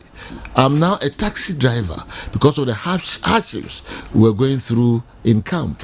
Some of my teammates are now lotto writers and others. I was even dropped from Peru under 17 squad. My son is playing good football now, but I'll pray to him. I'll pray that he naturalizes for Peru. if it's even for Comoros instead of Ghana. What did I brand any kind of? I'm also a footballer. Na I'm for the young cow. They or the same. Seneba Comoros crowd of naturalizer more. Also a football Ghana. But Kaoka say Yelka football nations. Baby, you na Comoros. I'm trying to conquer. Let's need some more bread. Yes. All-time top 5 fullbacks. Many bench or Nyadrin on Trent Alexander-Arnold. Okay. Many Nyadrin on Gary Neville. Okay. Now me Kaiser Lauren Ivory Coast fullback and no ball my Arsenal. When Nimuana Echimajin Sokakra. He was part of Arsenal squad from 2000 to 2007 at the time of even on invincible. So now Lauren in the general right back. Each and every time would define a consistency. But I'm only the account. Any opinion about many Nyadrin. Gary Neville shouldn't be here. I've said it. And a Trent. Okay, fullbacks pass the best of the best. Trent on your fullback. He does a lot of work offensively. Actually, it doesn't reflect. But Ashley Cole more a position now. My far I want number one no there undoubtedly. Me Ashley Cole young solid guy. He defender so we for one fun at all. Very good tackler. So Ashley Cole the general and Andy Robertson, Patrice Evra, ball my Manchester United papa. So these names in the many bench but Arturo Vidal so you're very controversial. I'll say Casemiro or Busquets or so I call for Busquets because technically but be a Busquets one and the game no more top of the top no general mushia but be a kind of zone 14 kind of defensive midfield role Opeho say Obama Busquets ejina ho rather than Casemiro. The general you say zone 14 na man for BT ni pub break akra. The whole world the feel say ball football by in history of the game. The best of the best six hono madi o agro hono madi omudin. Oka Casemiro ya obodin, oka Busquets, oka Makelele, oka Michael Essien, oka Dunga. All the top defensive midfielders in the game zone 14 wa. But equally okay, the best of the best number 10 for so is on 14 wa. So okay 10 for a dia gross a pom hono mwana obenya Messi obi obenya Ozil obenya Kaka obenya Ricosta the 10 of the 10s hono mushia na general imagine say 10 for ni share 6 for yi that is the zone 14 and Arturo Vidal say bema player friends say Busquets ejina ho now ka Ancelotti diamond system no it was Gattuso it was Seedorf it was Kaka but the base of the diamond no na Pirlo and na City based on the technical attributes and the capacity and the physical nature as a player and can test how they are Gattuso who didn't say Pirlo Seedorf extremely no one didn't see Pirlo even Kaka crown one didn't see Pirlo but the technical capacity of the player no how it be build it from the first phase of the game from the goalkeeper no and until Arturo Vidal said obechusu no over Casemiro in terms of the build out but Luis Suarez and Lewandowski there also be call for Luis Suarez and very tough so obechusu bako but all call for Suarez because of an aura be a South American place war we say South America for general striker crew many a day with me drill with me body a day be home and no say Suarez walk over Lewandowski and you know Arturo Vidal no general or choose Suarez over Lewandowski. I'm the two picks we are now general. I'm say me share my opinion kakra so we can board so. Geneva, you go Geneva Alves and anyway a free Geneva a Brian Alves. I say Onana can compare his profile to Maguire, a World Cup semi-finalist and European Cup finalist. You can't compare Manchester United's magnitude in world of football to that of Inter Milan and Ajax. These clubs are selling clubs of late. It's if you want to use the UEFA Champions League, then Aston Villa and Nottingham Forest are better than Atletico Madrid. Alves anyway a free Geneva Alves is so right so right what the Champions League yeah so I'm knocking my point in the back what the Champions League Aston Villa munyina be sorry Nottingham Forest munyina be sorry aba and all can recency so I agree with him and no na babesi points na me raise say do agree say Onana no in yonkone Maguire in terms of your keke no but let's look at this general do na make us say nya pitch no so ya na start ne or size the wajiji atwam no nya adwuma what you can offer and not build the confidence in other players because Baba Rahman Crane Hazard the example at some point Baba Rahman Hazard na that line back so the same channel Hazard the ball be do no who Baba no Hazard the ball na cut inside no go shoot you anytime because Hazard into me and cross the ball on the left but ultimately shoot on the right but Baba so cross the ball on the left so Baba Rahman Hazard overload you that right back na Hazard or yi Baba Rahman mu or shele no who's Baba no Hazard or yen sa over and over sa so one more players in confidence or show him on pass Maguire on ma Onana confidence. Okay, it's only in Ghana football that a CEO gets much gets paid get much salary than the players. That's why in the just ended awards, the Gold King had 5,000 Ghana to wash his mouth, and the referee got a car. Okay, Dina and so I don't know. I see you move players. You move players. Boys, you see, Breno, me say can you league in Ghana? Come on, demonstration. Players never ball. You're crying. Deserves about 18 leagues. Sweden for what say? Egypt for the ball league say. Kofu you know is casting. Omujina baby, well developed countries in now also say. Yes, about 18. the basis of your 18 club league in say somebody should convince me. Awa Mohammed, So, bruh. Joe, Maguire should be used as a striker because he loves scoring goals. That's the only way he can be out of this situation. Francis Phobia, Referee Volta, Agotime, and Abraham. Sergio, Newton Sobeka, the preview of Dreams FC Cologne game with video evidence. So, Major Emmanuel. Sergio, me were interested in a story of Mababe who Anopai, Oko Gabona, or national newspaper. Newspaper did the Le Union.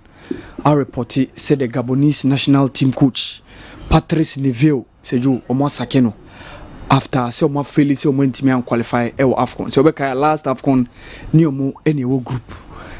This AFCON ebe kwa Cote d'Ivoire no many team qualify. So omo Sakeno omo coach no.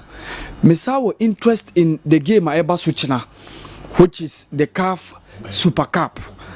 Ebe between Nadi Al Ahly and then USM Algiers. Sergio game no CAF Super Cup say ebaso ochina. Sergio me were interest in that game no pa. So both teams na obia kwa lande.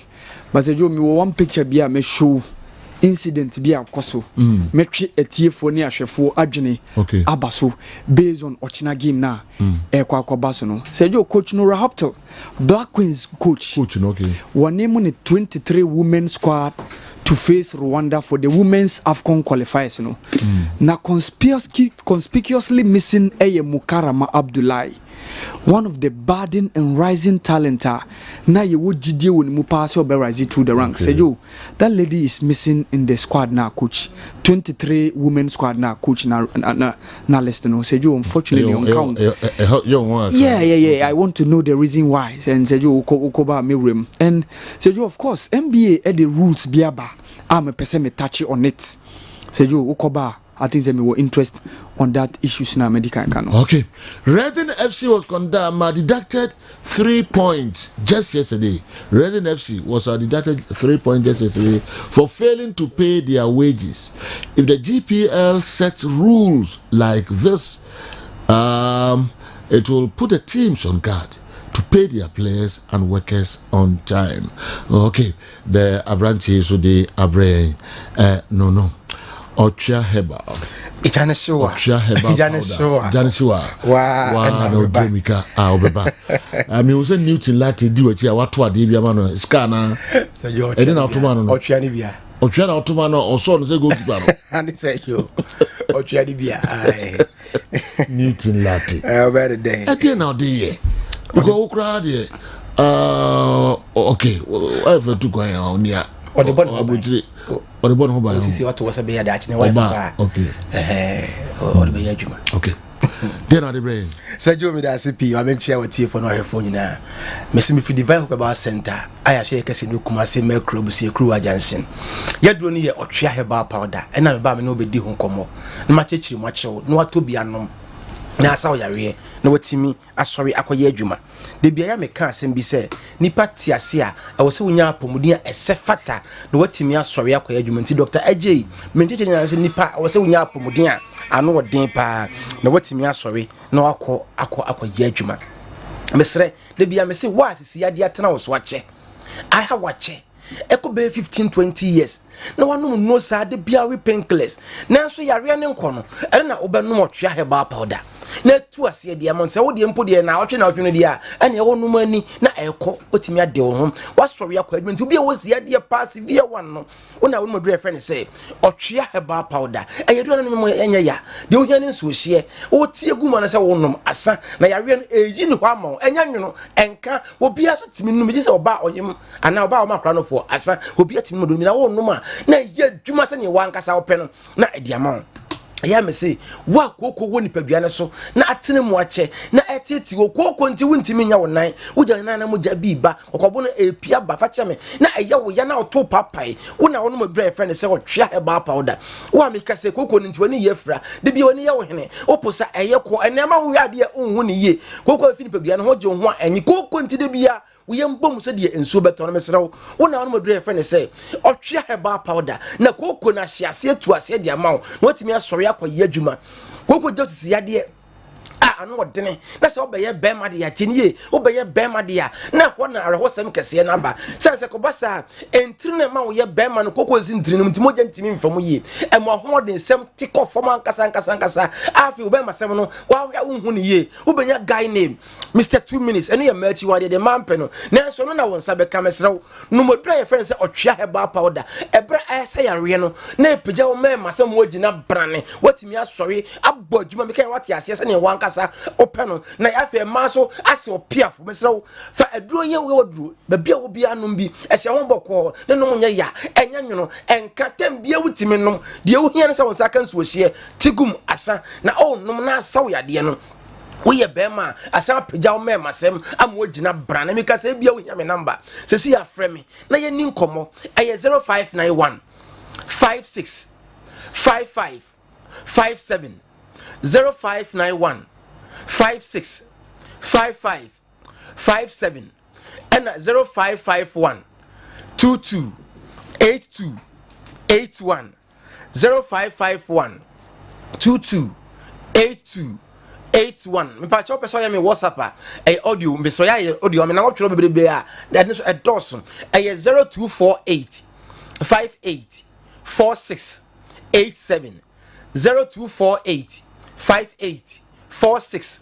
87 edro ne otwea heba powder ba bia tu ndro ga na ha bia ko honoma ebi ho honom mesremu amoda bi pia dro so moda so wache na manoma na enkode bia bi pini gina so saa hweye na ma stroke hweye na enku frede e wa bradro e fe ne say otwea heba powder e wo honom na obanom na bipi no ede na ba normal ede ama wo amotimi gina brane wasori akoye adwuma mesre bipi tim kumbe ma obema because mo na onye bipi na wo de aduro so no na wo ma yosem no na ekofom sa na wo ye oba so a na watinka sem no na ekofom na etiko afi kura ba ho a na wo kire wo ompehwe because wo ni da bia wo ntiatinka bia no otwe heba powder wo bipi no esiesie no ede na ba normal de ama wo no na wo ye bema epagya wo ma yo wo ye oba so a na ma watinka no ebeye kama idea ma adu ne ye otwea heba powder ma on modro we se no na esaw yade na esiesie o emani padwere nya hoode ankasa na watimi asori akoya adwuma buwa the whole night won't mean that one hour be opia bonten no abetwonso one hour be opia bonten no obet or junso mu yade me se wo sani pa no wo hia dre friend se otwea heba powder wo tie gunso hie monom na ato ne buwa siesie o junso sem no e de ma kama ama ho timi ato ye nkora no de bia no nua ba nam na junso de wa wo twe be ma no what to sen na de spell wudi kofi no KOF I mo se wo nua be ba no na wo ma fans bra wo junso ko akiri ene wo junso na ba be si ni trase e wo na se pe e bo ese wan hwe yi a ubenya dwunsom ya de a no odene ebe kama to dem ye be sha rubber nsa na watimi adwunsom mesrew ene ya fa otwa heba powder tigunso ohie mu nom ebe siesie odwunso sem na ma kama am watimi ade ho mikase bo no the whole night the bia pan esa so wan pan ontimi na because diabetes no e woni mo jam do akwaso ache de bia won so le pan de bia won so le mesrew sa nipa no be no otwa heba powder ebe siesie no ede ba normal ede ama ma nipa dua no yade na woso no atimi yi na firi ho no na watimi ade ho wasori na akoye adwuma me se be ma se wanya adwuma oba se wanya adwuma emwa because mine no emwa yedin yare nti na wonya adwuma de mesre wa no otwea heba powder na yare no ensiesie no emfama me ka se wo ye fun yade musum bia akọ na mo dro gallon baako no obenom gallon baako no oben yare no be kwa anka ekọ be 5 years ni enko ye mesrew change won sabra me ma boso me pe benum otwe heba powder na ye hwese ye fu yare no se be san ba bie wa ye dro no wonum a etu yade na se ekora ekọ a enya dai ensan ma bie wo ye be ma won so me ma ye no ekofom ena open no atwuram eye lengelenge e just stro ena we ne oba 4 years de ye pe mesrew bra benum otwe heba powder tigun so hie mu nom mo na onum na afi obe masem no edini gina yie ahodin bam eji afi na esan basoro irima sane wan kasa opere no ba bia to aduro bia so ko hono ma ye to aduro efe ne se otwea heba kwara ne bi ye hono mo sonom Freddy Mensa bi ye hono mo Kolenak e bi ye hono mo Mr Heba e bi ye hono mo Samenko wade hye market e bi ye hono e bia na wonam adum dia museum ne nche pe bra yi madara rubber stamp no bebrebe e ho hono mo wo akra dia mesrew bra Kessben FM ye fi ha no ma bebre no to bi num na ensa yare okoduru sunwan dia green pharmacy na Moses pharmacy bi no mo ebia na obrekum dia ko former champion Abrosan miensa ho bebre no mo takwa ko owas takware fo ko mensa bebi etu aduro bia ko bi ho se bia na de wo no bi menwa o flare paso e de bro free numbers no na kire se ha na wo ye fa bi mra wo ho no 0591 56 55 57 0591 56 55 57 and 0551 22 82 81 0551 22 82 81. Obviously WhatsApp media tie ni ye audio ma me eno ye 0248 58 46 87 0248 58 46 87 uyo ba me ka se ko family planning ene wuyi ye no won se bu no emaye ebe 2 days na atwa ene kura asizi obi de ko 1 year ni kura emada me se de oto otwe na oba frey ye be che de oba na message na oba kama de ama me ka se oba ene man ko ye wa himfi ono mo ekwan ni mo bie fa che me enka bi wo ho enso bi gu wa ka se ode oba no kura ompentena na ba himfi ono ma ontimi ntena ho mpo no wadiasem me se oto adu na oba frey ye be che de oba na ebe siesie ni kama de ama me se ema munsiesie mu hona munya obasi ma na oba wo fie ma fie eyede mu na ma efie eyede ntimi se be manya sika na oba ni bia sika ne sika mum to adure fa se o twa heba para no oba na fa siesie ni padua no o mens na emre ye obu nsa na ye wo ya obi ate wonka wontem wonom mesre oba oto otwa na freme o mfenso osie no mekire de obeye no ebi awo na wo pe na wo ne ma ache ekobe 5-6 years a wo freme oba meto me bo ase mekire de ye duro na ahode e waduro no ye ba ha ye ntimi enka nyina adura no wodene na eye adwuma so wona no aduro nyina di ho ade anse ne opese wo de aduro ne ye no wo freme ne akire wo se ye ne sei na odi so pe na ahode na aba na won sa atumi aka ntimi se ma mo na motumi din Dr. Aji ya me the whole Ghana obi ani hono ya wo to bet why na say o che me e wo hono mo kiss ni kura me oba wo 7 gate asa be ma no hia na e wo say obi abie ma no na oba na timi atiem Aji we be first gate second gate third fourth fifth last one na year 7 no na oba na tiem Aji obi na yira tena e ko 10 years ni oba no on tiem Aji da obi ne mprat na e ko 5 years ni won ne time 2 minutes pe o de o frɛ azem bamche o me time ne 2 minutes am 20 minutes e 3 minutes time a wo pe no wo kana me de key bi aka otwea no ho na me de amount na oba ne pe o ompeo obetiem Aji na se obebeji usika di na so na cha o frɛ me bamche oba bi aji usika di e pese punish no na ma che o de obeye no na oba na timi ayedai atiem Aji edo ne ye otwea heba powder o se eja ne hyewa wa obeba sejo ebedasi ena ye marketing manager no marketing manager ye ne awotwe marketing manager ne back baba ya ba ko small girl your friend Quinette Abura ohema oko school men's dress preparatory school bo sasa ena eye ne birthday nti ohema baba ya wo bia nyame ema otinkwa nyame onhyiraw na nyini be pe ni papa be wura otwe adwuma no na for otwe asa ho yare no ara no oboso e rasta na me so otiri ne mpese en nso bi to me ho ntimi bi ze ne ma bi ka bo musa rasta de untimi ya rasta de mentimi nye mentimi nye and e form ho ya afin ho afi me ba so na girls no ko mo ye mami girls ne eno no otiri ma asa no mo ne no ma obo to abrafo so me ba me ho se da mama ho ya fi ya nka me so mi sa Sayo otria yare so wa Joshua wa ena oba sada jani timi na ye ma na nunu mama okay and once beba en chekra baya ni o ye wo na happy birthday okay ya betu atmene so mama Kessben 3.3 Kessben 2.9 Accra Awal Mohammed Betransi Nafi or the Africa stories no and other related stories and so account. I quit playing football in Ghana at the juvenile level. I got injured and the team never gave me attention or showed me any love. In 2 years I've been struggling to survive. I've regretted being a Ghanaian and playing football here. Okay. Awa. Sergio. Okay. Also, shall say free. Me shall say free Gabon. Was a Omapamo coach Patrice Neville. Okay. After the AFCON qualifiers, say Barcelona and say so you weigh that game I knew more able last AFCON no. The game ended 1-0 after said the day you Eddie kind taking the lead no last minute and omo take no. That was the day so be kaya incident BCA. Bono it was a true nanka. I forgot the incident today, but nanka there should have been an instruction. And now more Eddie kind take ball more take. So incident be by say Benjamin Tete Koponchi one Gabonese player.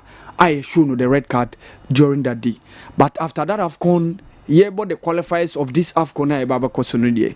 Omo group omo koto alongside DR Congo, Sudan mo omo ntimi qualify and Mauritania. So it's been so unfortunate. Tima award the lives of Mario Lemina, our sina kai Emma Wolverhampton Wanderers. Pierre-Emerick Aubameyang, our Olympic Marseille mo, Andre Biogo Pokomo, and all these superstars, Didier Ndong Ibrahim, will not get the opportunity to represent their country at the AFCON, and that is the reason why Patrice Neveu has been given the sacks from the Gabonese national team. So Sergio, he's no more with the national team following their failure to make it to the AFCON 2023 la Côte d'Ivoire. Where the central part of Africa. Akwa base essence DR Congo a qualify for the AFCON. Omo me see the last one no I course wa Cameroon. But near koba so Côte d'Ivoire ne de omo qualify. Na nsɛmtwerɛfo eto edema coach Sebastien Dasabre se Aaron Wan-Bissaka oye Manchester United right full back. Se obepese ode ne beka ne team no wabre a yebekɔ akɔbɔ AFCON na so obeka ya few way mu around March. And one of the newspapers in England, was it the Mirror? And the debate too just said Aaron Wan-Bissaka or considers your best switching in nationality from England. No ababe representing Ediama DR Congo. But coach say omo as omine de omo fan channel so say omo fan yan she say chinchina omebo. It should be at his own volition. Say Onua decided say obeba be bo ama omine a obi ensini kwan, and he's a quality player. They will be looking forward to adding him to their squad no. And besides, within even the ranks, there have been some of the national team players, Moye DR Congo, Moye players, no, but they were not born in DR Congo. And some of them are switching on nationality. Gael Kakuta, formerly of Chelsea, he's part of the DR Congo team. Atam Maswaku, formerly of West Ham, he was not born in DR Congo. Was switching. Yohan Wisa, there was some couple of other players that you can mention. Young woman, that omano. But later on, they switched their nationality and joined the DR Congo team. No. So Aaron Wan-Bissaka, coach, say, no, the on fine channel, say chinchina, ye pinia kwako fan said in Wababo. It should be at his own volition. If he decides to come and play for the DR Congo, they will be very, very happy to welcome him because he's a quality player. Going to the AFCON now, they add the quality guys are more within the setup. And I said, I completely agree with the coach. Say they shouldn't force him, but on one coach, Enobeba Ababebo Momo. What our Muhammad is talking about was a fair play Black Stars players, though the Gabonese should have played. It was Cameroon 2021 AFCON. Yes. Gabon equalized with the fair play. Yeah. Fair play no KG Oman FM. Yeah. And a H1 number 2 Asma Wokan. Yeah. Yeah. Yeah. The KG can. Yeah. And the Wokan, yeah. Ye bobo no go through. So bo no nanka esese omode mai na ye bo mai. And omo esa say one of our players I forgotten. And omo go through bo no ko share. Okay. That was the incident. Okay. I saw the day are you complaining to the referee. Said you no kwepa no atro no. Okay. Yeah, one of our players ena wecha ahwe ewo pitch no so. Yeah. Ena say ye bo fair play say one of our players abobo na ko through say yen for attention kono so say dey be ya obe rise back. Na instead no omo ko through ball no e ma omo dey ko share because na ball no e ya ba na wie. Okay. Time was running on their side because we were leading by a goal to nil at that time. Okay. And omo dey take no e ma ne ko ye 1-1. All right. So that was baby I did in sem eba Emma Jonathan Benjamin Tete Eko Ponchi one of our players 88 minutes. Yes. That's all in the buy. Ena incident in the buy. Okay. Ena Benjamin Tete odin in Sako Eko ball one of our players. Okay. Emma referee no issue no red card. All right. So Sergio, that's the incident. KG Oman FM. We are brutal. What it? Show. KG Oman FM. Good morning. medana se pa Seju ochina the CAF Super Cup ebeba so ewo King Fahd Stadium in Saudi Arabia na between Nadi Al Ahly and then USM Algiers. Now where for the first time ubehu USM Algiers ebo a CAF Super Cup omunye bida even say until some mobile che younger kura aji the CAF Confederations Cup ne nsi say even Algerian club aji the CAF Confederations Cup da GSK eba close to winning the CAF Confederations Cup, which was I think 2 years ago in 2021, but unfortunately they lost against Raja Casablanca. So some of our players in Efrio, Ayman Mahios, no, top marksman during the last season's CAF Confederations Cup, were free adjoining Switzerland.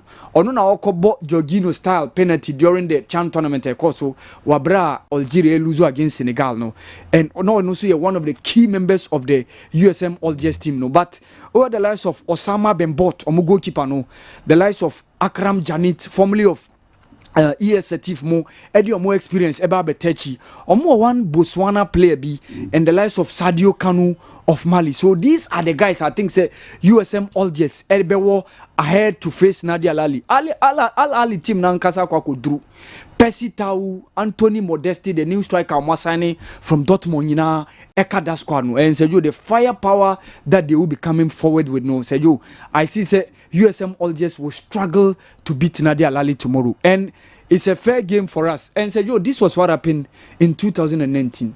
Adia Ekoso, so Bekaya in 2019, Mamelodi Sundowns Eshe Nadia Lali 5-0, Ewo CAF Champions League. Over the second leg, no, and Al Ali supporters a display way. Okay. Almost say you've awakened the anger of the devil. Hell. After 2019, they've never looked back. They've played 4 consecutive CAF Champions League finals, winning 3 Egyptian league titles, winning 2 CAF Super Cup titles, winning 2 Egyptian Cup titles, winning 2 bronze medals at FIFA Club World Cup. And Sergio is true. Say after say Mamelodi Sundowns, they truly awaken the anger of the devil. And Al Ali never looked back. They came strongly. All the other competitions in Africa, but Champions League, they are dispatching everybody, with the exception of the 2022 finals, Amuluzu against Wakano. And Sergio, this is Nadia Al Ali. They've always been the standard. Mind you, they had the 11th title in terms of CAF Champions League titles or more winning during this year's winner final more defeat Wydad Athletic Casablanca. So that's the reason why they are meeting USM Algiers in the CAF Super Cup game now. Eba bebaso ewo china nyame boa ewo Saudi Arabia 6 o'clock 6 p.m. and a game no ebaso ewo the King Fahd Stadium. So one player who has lightened the AFCON Under-23 Championship is a certain Ibrahim Adel. Our Sinakai Edema Pyramid FC. And Obia Onya Kwan share tournament no undoubted the reason why he was being adjudged the best player of the tournament, especially during the finals when they unfortunately lost against the Moroccan team. No, Ojibo Otimu say yes, play any speed, agility, skill, or sa drop a pack ebe tackle. I winger, but he can play both as a striker and behind the striker. Newcastle are keen to sign the boy from Egypt. Ekoba said there are some other clubs almost show interest in that young Egyptian player after the under 23 AFCON championship now. Ekosu Morocco no. But Pyramid FC so monton, but right now indication about say Newcastle are very keen on the boy. So if they are able to learn him, say what it means say obekwa ko pray team no, because baby are operating left flanks no. A certain Anthony Gordon, English international. Besides, Harvey Barnes, Amwasa Kwakotono from Leicester City, so opportunity or but quality there you can't doubt the quality of that boy Ibrahim Adel. He's a fantastic player, and I know say on your opportunity ever join us, he will light up the European game based on how performance how done and the quality and our talent already. Mohamed Salah so akwa ko bie kwan e de Egyptian players the English Premier League. So if that boy Ibrahim Adel any opportunity e ko see kan e de Newcastle Seju, you can't doubt the quality of the player. NBA for I introduce new rules for the season on Boba Shas year 2023-2024 season. Almost game bia say star player team only one star player pe ena oyebema okwan ama wa na tena bench. A star player ni wan. A star player ni near the last 3 seasons NBA All-Star game when you can participate at least in one of them. And now ye season now ye for NBA All Team of the season at home. So what it means say flouted this rule say you for the first infraction the team will be obliged to pay $100,000 as a penalty for flouting that rule. Subsequently, in the second one, you pay $250,000, and what was as a Joe, it will reach $1 million. And this is the rule that they've brought just to make sure say game be superstars just to promote the game. NBA Mr. Adam Silver or NBA commissioner enra or this rule no or state said this is the new ruler omo de be hye omo game no. Away from that, the last one Mukarram Abdullah said you pese me kan wasem coach Nura Hoptel squad na odiaba ye Black Queens maba wano AFCON qualifiers ayeba bebo against Rwanda on 20th September, just this month. Yeah, conspicuously, this lady our Sinakan Edima Deportivo Alaves Omoma team no is missing in the setup. Even though Doris Boadu amo Grace Asante wamo Azuma Bugrimo, but Sejo after 2018 World Cup under 17 Uruguay, this was one of the ladies among 4,000 and she will rise through the ranks. Or the 8 goals and winning the top scorers chart under 17 World Cup. Even as Ghana say eliminated in the quarterfinals. Mekai Ono Milot Pokuya Azuma Bugri and Nina Noshimo any Suzite no. But Mukarram Abdullah was the star player of that Black Maidens team no. Okay. All of a sudden Sejo we don't see her in the national team no. I don't know the reason why. Find out. Yes Sejo. And either say be a proud na say so so find out yeah na who anu aka bom no so performance na say dey ba dey ntini yem frɛ no so now they aka wasam no so matuwa so find out so last AFCON no women's AFCON course in Morocco yentimi an qualify and say you pathetic say ye bo women's AFCON na ye boboru kola Ghana din. Okay. But first, it used to be Ghana, Nigeria, South Africa before Cameroon bem. But unfortunately, you have concurrent team qualify. All right, my yemfa and so and see, and I want to be on Media Money Dreams FC weekendy. Yes, and I make about Dreams FC. Media game no yes Sunday. Yeah, Media game no yes Sunday. Yeah, be young wajuma, especially Ochinani Saturday. We said Dreams FC the new thing so be young wajuma with video evidences when they play FC Cologne Ochina. Accra Sports Stadium. So Media no looks very, very tough because you are playing against Horoya, a club that has consistently been on the continent, the above group stage from 2017 up to date. Either Champions League or CAF Confederations Cup, group stage. We are a consistent team. So Media no looking very, very tricky. Oh, okay. Media looking very, very tricky. You believe in Moses Amapaka. They can. And his voice to deliver. Yes. On Sunday. You can't eliminate Mamelodi Sundowns in 2016. Established side. Now Wababeka say untimi Horoya club football. Football. Yes. Football. But on paper, Horoya, yes, on paper the Horoya. Monkumanim na manfo who's a Ghana soccer. When unfortunately and yet is a previous seasons you free ma ubetimi alande aba confederation free ma nti we no bebia obi aba wono de sejo say the medical adu the bebia adu from Puerto Breme sabi yem say uba car sejo bebia adu no eba am so just qualify eba unima ne adu from Puerto Breme ba sejo obomo cheche free so ase be catch say den chemewa ye ni na chine ana meboa omwa sabu biom obomo cheche free so ase obomo cheche na yes okay we budo ni na budo ni na ba miti so obomo cheche free so ase be catch so den chemewa ye ni chine janu ni mu be ase me awa bube do mind go ahead come on mo say uson kuntumpo afidia uyi eja wadwo we dey uson kuntumpo afidia okay uyi eja wadwo sai wi ya be ni uso ana No. Also, can the woman know? So unkuntumpo efidia. We Jawajo. That's very good. Where to be now? The agro. Oh, but said you and yes, me agro. No. Me person where to be now? Okay, me Mickey. So wonderful. The only man and Asabu be working. Muchedi.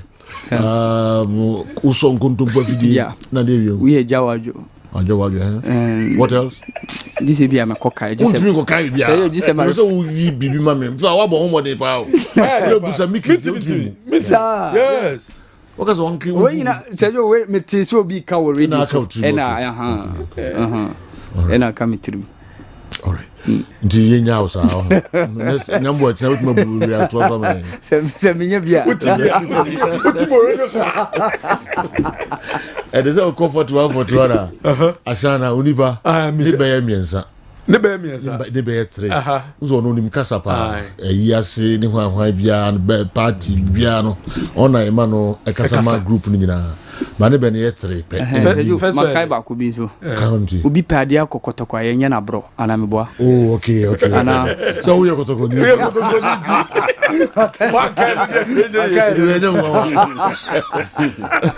Okay, you our that. Asana belo bebe ya. Once then if you gonna opposite the same. Na ku bi so dey o say odi eja kwa enya okwa. And at the idea to the no ani. Ye 3. Baby me ko pio bu ba ko. Oh God. By a build the preference in where I need the power. Yeah. Okay. And then Mrs. Gifty Obuobi Yetafro Adiza. Mrs. Gifty Obuobi aka Adiza, who of Virginia, USA, and then your birthday. Oh, okay. Yeah, we show happy birthday. We a special birthday. We say free ukunu eho. Ukunu your friend Emmanuel Obuobi, your friend Abega, Coach Abega, and also Stafford, Virginia, USA. In the end, including Coach Akwesi Sefa. Yes. In the wish Adiza. Happy birthday. Nini na be hu great grandchildren. Okay. Yeah, mami ntie we na. Yes, kan se me di dwa kakra. Be so di dwa kakra. Yeah. Akonya ne da also Dawood Heba. Dawood Heba. Yeah, okay. Di dwa kakra. Yeah. Na yemfa. Di o headlines so de be mami ana. Headlines no James Kwesi apia e de nsema to dwa. Abre be start league no ya IMC member de Makotoko. Osema Kotoko supporters na expect win sa ndemom se be bobol no se de Kotoko na e bobol no de nti okasa no ye de beba menti ase ba oba no be kire masi ai okay Makotoko supporters win ndemom Kotoko ball na koso obo se Kotoko na ebo eno na wase fans ni di show mu okay ye ba no be kire mu okay wasaso akasa e de afa attendance ho so wase supporters ni make sure say matches no won beba okay abehwe eno ho Kumasi Asante Kotoko match baba so no wo de ho nyema bebraba e de bebre tiefo e wo dwumedie so out to you and so a statement aba and a formal match o many has e bebo da chena wo say this season no free entry o papa ne former Vice President Aliu Mahama kwa unra stadium free. Very good. Genti omo kasa no. Very Ya de beba. E won sema wo do ha. Free for dosu kroma. Man for penyama free dodo. Okay. Debi. FIFA World Cup 2026 qualify. Ghana Football Association at the matches and schedule and so at the aba. Ye be rem and so ho. Out to you and na in some free oba. I know many has game no. Ya de won sema wo do. But then stories do na wa ha nti any Dawood ndi nkomonwie na yemfa nyina emfambra. When you want to operate as a bank in Ghana, you need to have a certain amount of money before the Bank of Ghana gives you the license to operate. My issue is, why can't the Ghana Football Association do same before giving licenses to clubs to avoid teams inability to pay players, because it's so sad. By the way, that's my humble opinion. Good morning, Isaac Udwe Ifri Nzama and Abre Dawood Heba. Shanku say Yami don't say you. Shadra. good. No say you man holding the offer no kwa. Oh, I say adwuma na dey. Utimi dina so be say. Say adwuma na dey. 1 hour, 2 hours. Oh yeah, ye nyanko ade. Nyanko ade. Na ana ni se na unya. I say enya de bia na ye be. Oh okay. And abofo ko nre mu ase jo. Jana di tuo ni nam epe nam. Obende. Woduma wo ye no. Obi tu ne bafo say e kire wa brabo. Ko nre mu se unya oso na ku no. Se ukuna abrabo no washa ase. So so no nsuku a washa abrabo ase. Wow. I see. Tu na mana tuo da kon. Na open nam. Ne sayare. Woduma wo ye no. Shadrack. Sejo. Tuo da kan wona nam. Sell me for fire before. Oh, okay. Doctor. Asuma me no canon. I see. What about you? Daud. Sejo me that say. Na ye chia ya hwefo de atiefo nyina. Na doctor so chia. Regina super. That's right. Sejo de catch obi a hwe ne say Daud ba hospital. He say why the why resem. Say unya maya. Bomode afaka. Na bra ya hwe Kumasi no ye wedwe so krapa Metro FM old building name. Oba besi KGT afa edwe so ka. Ofra edwe so ka na catch meet na say obi si krapa Metro FM abro sign no. Ye ben go filling station e ho any hospital no. Na obi du on so adanse ankrofo di no. Ebi be so na oho ato. Ene ye be ka ho asem no sejo be ma bi a wo hwe me ana say oba bi a wo hwe me sabre.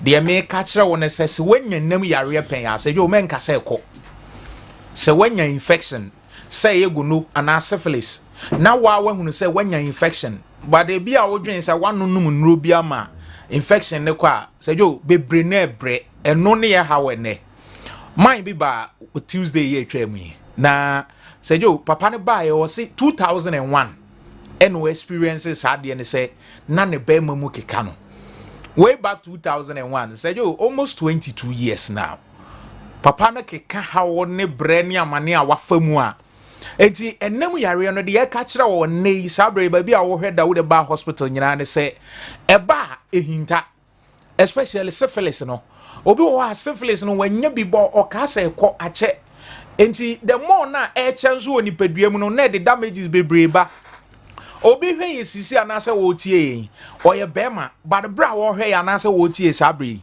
utimu se kane no se de na usi ne ho kani hia mu no eniem asesa ebia wo kai se doctor minya syphilis bra bi atwam banansa bi agugu me bema ho doctor sa de ndi ache ekọ ya che enkoi emwa ne da so wo mojanim enti na Daud ba hospital say tuanamo na bra na behwehwe nipaduanim oba ye behwehwe mojanim se syphilis mo ani bi wo mu a ye mo wadura mo ani nyina be free mu obeye free afei infection bia ama o mema sam aba form no Daud ba hospital da bia ya na ye ka ye tumra na ya kiresi isi a ye ka say edin ni mrani a mema na de boy ne say doctor peja because ye ka say sisi obi da form say ye atim ba kan akoma to yem na faka bridge so ya so Metro FM building name ma me fa ye numbers yi ma ba bia wo hwe ye free bia no frɛ yare bia ha bia no ye betu ho anamo ayi afri so anasa wo hwe TV ahwe screen na se ye numbers ne go ase 0244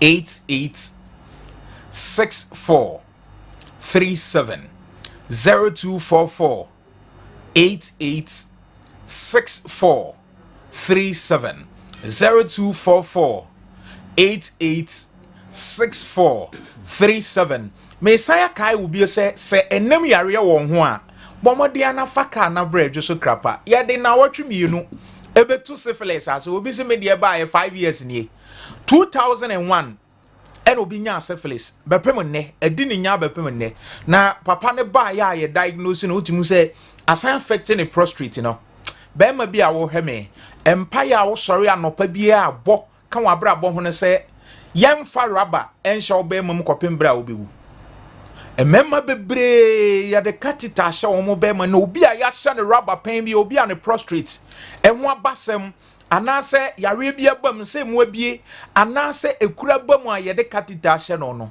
wo hia no na wo ni di nkoma abisa no papa bi firi brekum ba o se doctor me an entrance di ni hunu se ba bi amaduru ne niam a ya age egu anesa na doctor nko hospital ne nhwe nurse ni bi pa oba be hye ngoroba nhwe na ne nka se na se yedie nka kira mpofo wakora nyini sene no nso doctor ni nimde ne aba mesra wo ye bema na o prostrate e hawa bamu a yemfa raba mese o sori anopa bia na se de bia o mpaye bose o prostrate e hawa mamu a ye de raba be hye obemum na so head sabre ya ye de raba hye obemum a dadi tu anamo na bridge so krapa oba katita na ye de ahyem ye be treat you na ye yi katita na frem obi nso wa ha wontimi nwonso ebia ne prostrate na infection na ma ne prostrate no timato abamu a odwonso a wo chimpa ansa na ba odwonso nkete odwonso a kakra ba wo mu a na dwonso na ta na ya so wote sa dwonso de no bara odwonso ayema ye to ye nsa fro sebra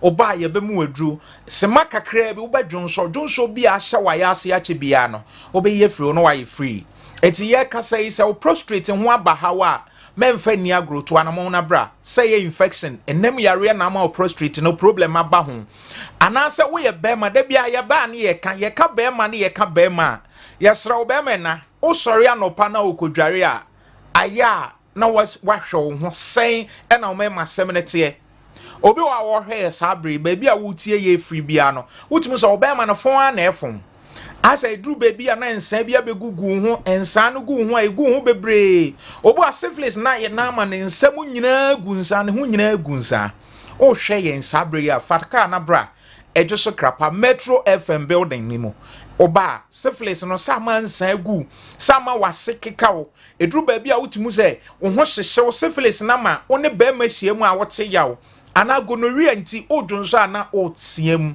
Dawude ba hospital sebra ya mo odru mo na ewo mo jani mo nyina be free ho na afa wa ye free yenhwe eye esikyire yade ne mojabroso kane ne ye kase sa yare ye esikafo yade bare ye kase ye maame bi tidwom obi eye kuyani a wo hwe ya na se wo tie sabre onya diabetes wanya esikyire yade wanya mojabroso sa nipa kro ya hanso no wasan nya haw ene prostrate mu se mojabroso na esikyire yade wo so a Dawude ba hospital say kan wakoma to yem ema obi nka nkyira wo say mojabroso na esikyire yade de nia no aduro da bi because yare mienu nya wo a ebi to wa obenum nura akosi wuda obi timi ba wo say doctor be 7 years ni na me shase me nya diabetes me nya mojabroso be mfie nsun ni bara oba ene nyame adom nipa na ye free wade ne ho bra wo hwe yen ebi a na wakoma ta abo peri edu baby ana ese wani subriu wani ewu mujabroso no e hawo bebre na wono mu fam wan hwe ya dakope oti adwumam yese wokoye wa ma obi tika mu sebi wotimi wu esa ni pressure yese ni pressure koso wote hwa ya na ho hyehyew obi da anadwo odwonso bebre odwonso ntem odwonso totoa so anadwo kakra no odwonso be ese nwotwe anase du ansa na de ache mepa che enye normal brother with the bar hospital obi nso otena se kakra bi ana ne nase atata esa ni diabetes ni nti diabetes ama obema wu diabetes ama bra wo hwe esisi ano obema na dwodwo ahode ni nti se kanina dadi faka na bra dwoso krapa na oba ye boy treat diabetes na mana ba normal no na ye ma eduro nso ebe ma o me masem no wagira onan so Dawude ba hospital doctor se faka na bra edwoso krapa oba ebetu yare na se obey okay bibia be free the amount sign your number no 0244 88 64 37 0244 88 64 37 Sejo ye kasa isisi ano diabetes any pressure no the way a ene youth no ye de ye ho awura mu meka ne se ye didie ne enum nti Bema bi hwe yesisi anasa obabunu bi hwe ye nasa wanya mojabroso a enye yare e kire se ebi ehunhum sejo obi di hye anya stroke na wo hwe sabre ya stroke amasebi obi fa adwojo obi okra stroke na mana no achia obi nso wo ho ane nan no okwa obo nse stroke ne nya no ya hwe na dru ba bi ba ne kasa ne mayiye se wo hwe yen na odi hye bi anya stroke e wo saati bi emu afa ne bra edwoso krapa Metro FM wa oba Doctor Besane yade briti wa bi mu wa bubu agu faako ontimi nante ne kasa ne maye o hwe ya to anamo na bra yare bi a ha obi asejo wo de ba doctor beboa no watu ase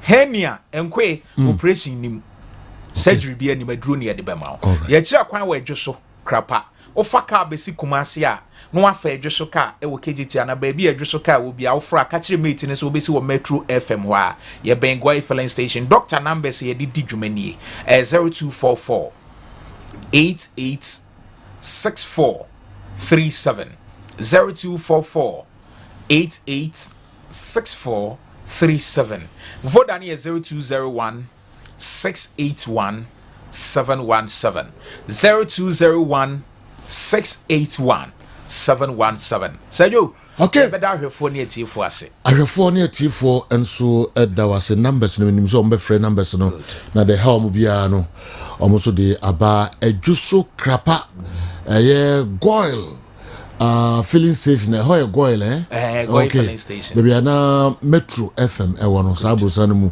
ewa na Daoud Heba omo ewo ko na kwaji wa yarisa 10 ombebua na ho ato Shadrack Ebedasi ko ano atia doctor enso ede ama ye to aso de amam Kessben 3.3 Kessben 2.9 Accra afei na ye local stories ni nyina ebegum enso de amam New Chilate Marijata enso behwe Dreams FC kakra na fei amam kwan na monsumo de modie abre. Have you seen how Demenya has single-handedly taken the circle to ransom? He's now like a Konongokaya. He won't leave for others to come, and he won't also work. My appeal to Mensia is to dissolve the NCC and order fresh elections. This is the only way we can resurrect the circles. Thank you. Why na diwi enso ebre ene anope mi hu dibia e kan kwa miki. Me ba ho na mafi wabwa local stories no kakra e de amao. I'm always happy when you attack Awal Mohammed. I'm enjoying Awal's three proverbs. Eddie we fi dangerous so be na abre. Ani yesi kanisi onyunu. And they say, Papa. Kessben TV. My name is Olives. I'm watching you live from Bogosu. I want to know Barcelona's next match. You think now bro? Kwame. Once na initially Opusane Sem Asana 4141 aka Asana 4141. Yeah. The idea to the Nino no yes. Obi na yi ma no. A friend at Jakwa. Okay, say muka say Bibi de Jakwa. Okay.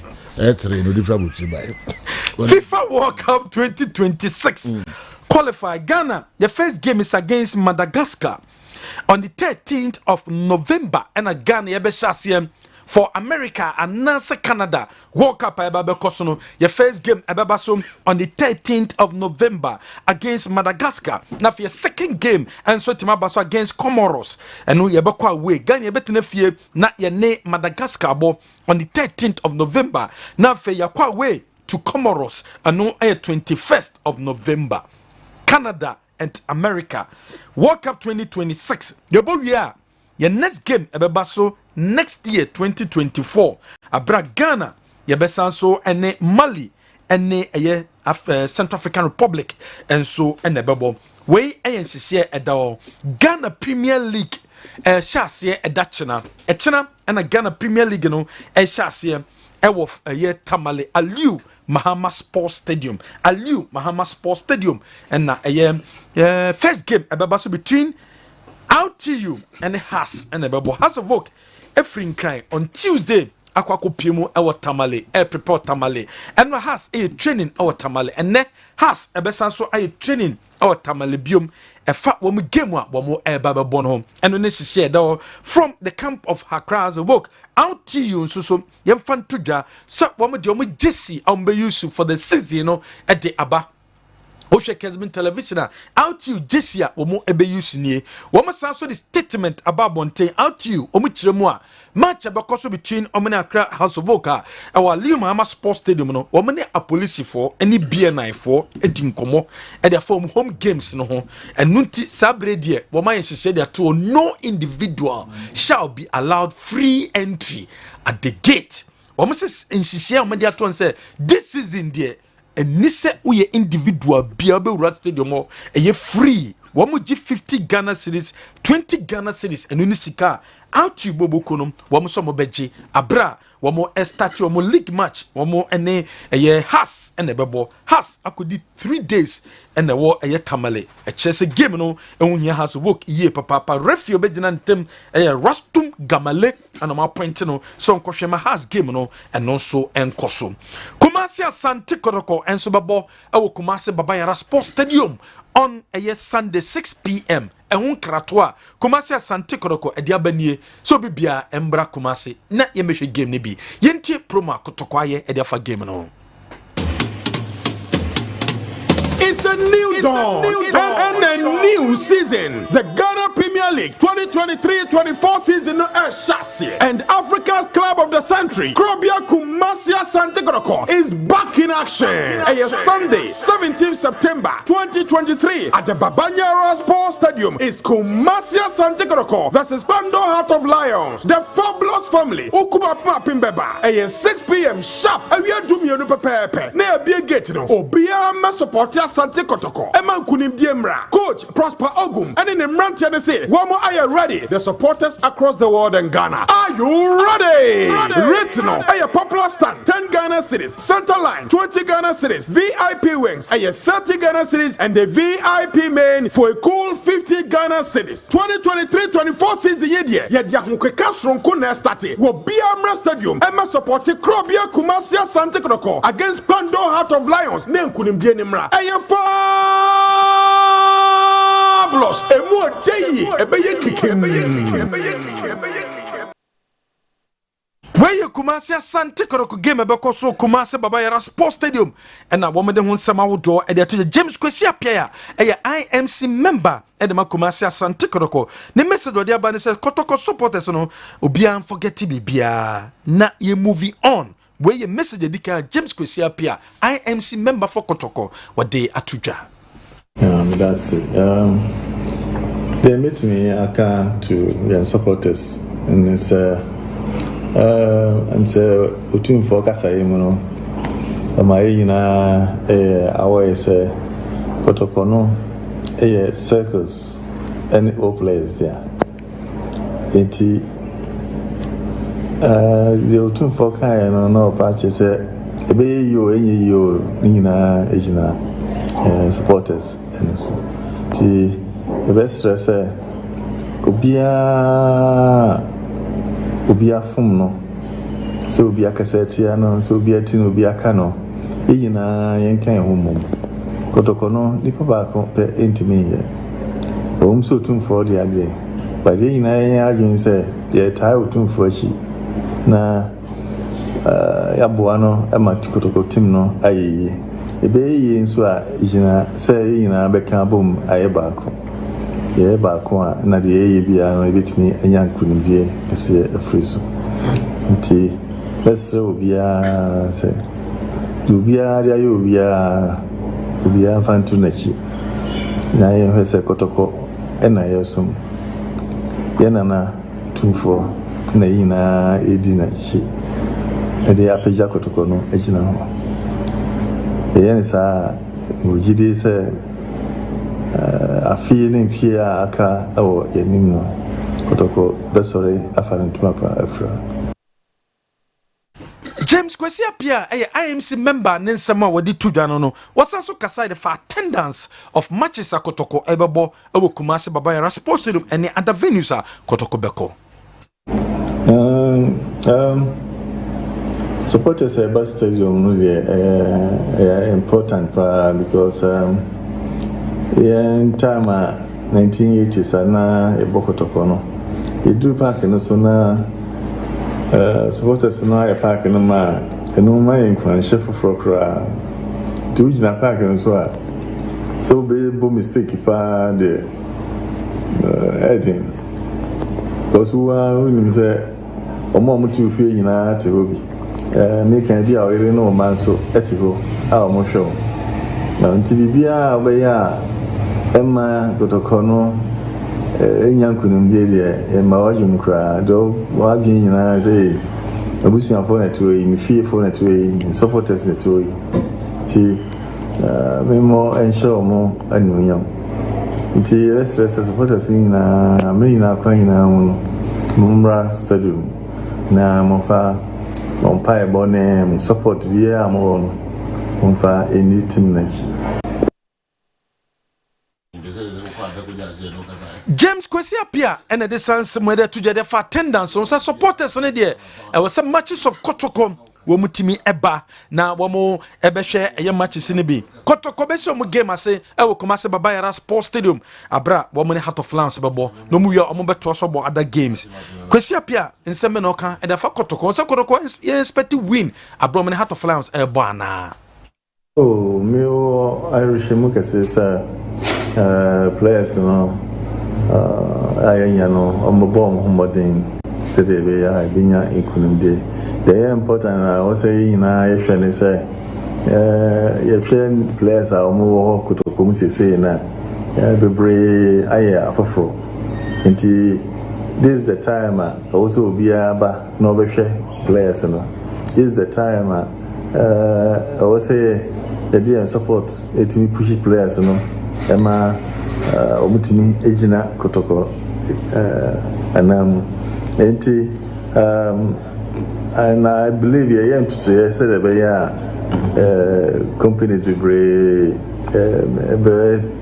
totikis ni bi kra e dia ma supporters ni enti basa best so bia no mono homodin so no so with me Bapa, because back in the year, no, na. Oh, your confidence is a beer will be to make na a shame crying kissing. Okay. Oh, no, me can win no crowd and forces a win, winning, but the most important thing say, you say, in Crano, modern bono, air crossroad, the important is say, you be some sign, be say, to say, Kotoko. Na boboli time bia be hwe no ne say you say you improve your cost.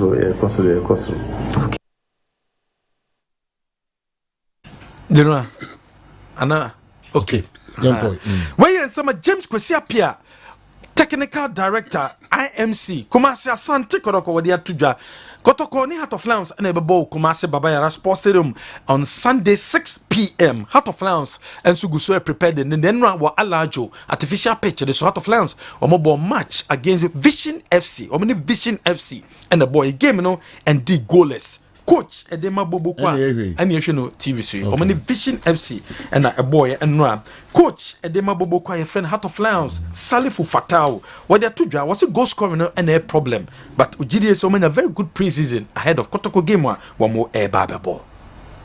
That's last game I did quite a little. My intention was to assess my team and to see my model lamb and person. Goal scoring opportunities by make good use of, but I think all in all, it's not bad. It's a good game. I prepare for the league itself now. Well, as a new team there, we'll be looking for players to beef up the team. Monitor what Division 1 league when one or two players the beefy up team no tine try on say be blend both new ni old players ni na make say so far na but kakra me hu obi say of course so say the team na blend on Muhammad did say it's going to be a very good game the Premier. Where is Salifu Fatao coach Edema Pando Heart of Lions and no game omo boy and no de ho nsema wodom e de atudwa no yenko team so mo take part wa Africa Karim Zito a coach Edema Dreams FC was sabre odidie pass FC Kalon na omo ne ombobo no won hye nim team ni ye pa onim team ni ye omo pie mo Ghana na omo kohwe omo e training kakra bi abomo eye by information pa about the team ni de e china onya dia onim more about them matu kan the information me here no Manyano directly, but it's like all over and run. And I mean a little bit about the information because I'm training ma. Many papa come now. Oh yeah, do man anything so special, but we are football, Nina, we don't need to take 90 minutes to see a team. So aside that no there I try like Nilo say me timinya information enya wo matches but we there maya menya but omo yeah information they have our information because papa na team ni ne there no durabe na obo me place ni kura bidi Kalo star no Kalo no senior player bina wabo ache say tam na why team no he is also here in Ghana na down for Pakura ni Prince Tego yeah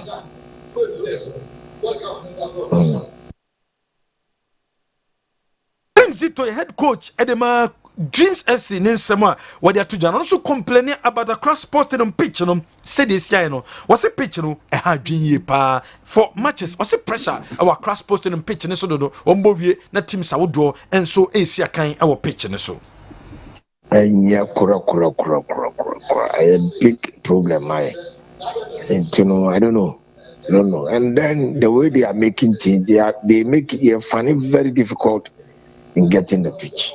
Seriously, I was here this week, about Friday. Then there's a match on Saturday and Sunday together, and Black Sabbath. Yeah, so I say, watching, and we are the various clubs we start leading. And I think there's pressure on the field too much. Seriously, it will disturb us. The Empire Bonnie said, my soon talk because so we find it very difficult. Let me say, during one of their Carlos start in Comodia, I was Omatis Ghana, the impels you into 1% so 20 so I told you without of the training in the water, even though yes, you're training in the water.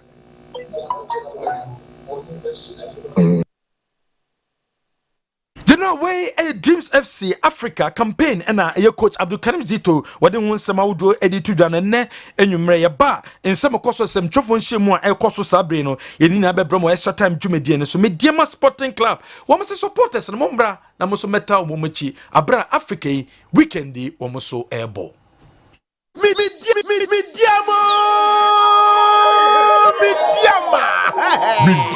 the champion of champions in Ghana football. And now, the Ghana Premier League champion. Midfield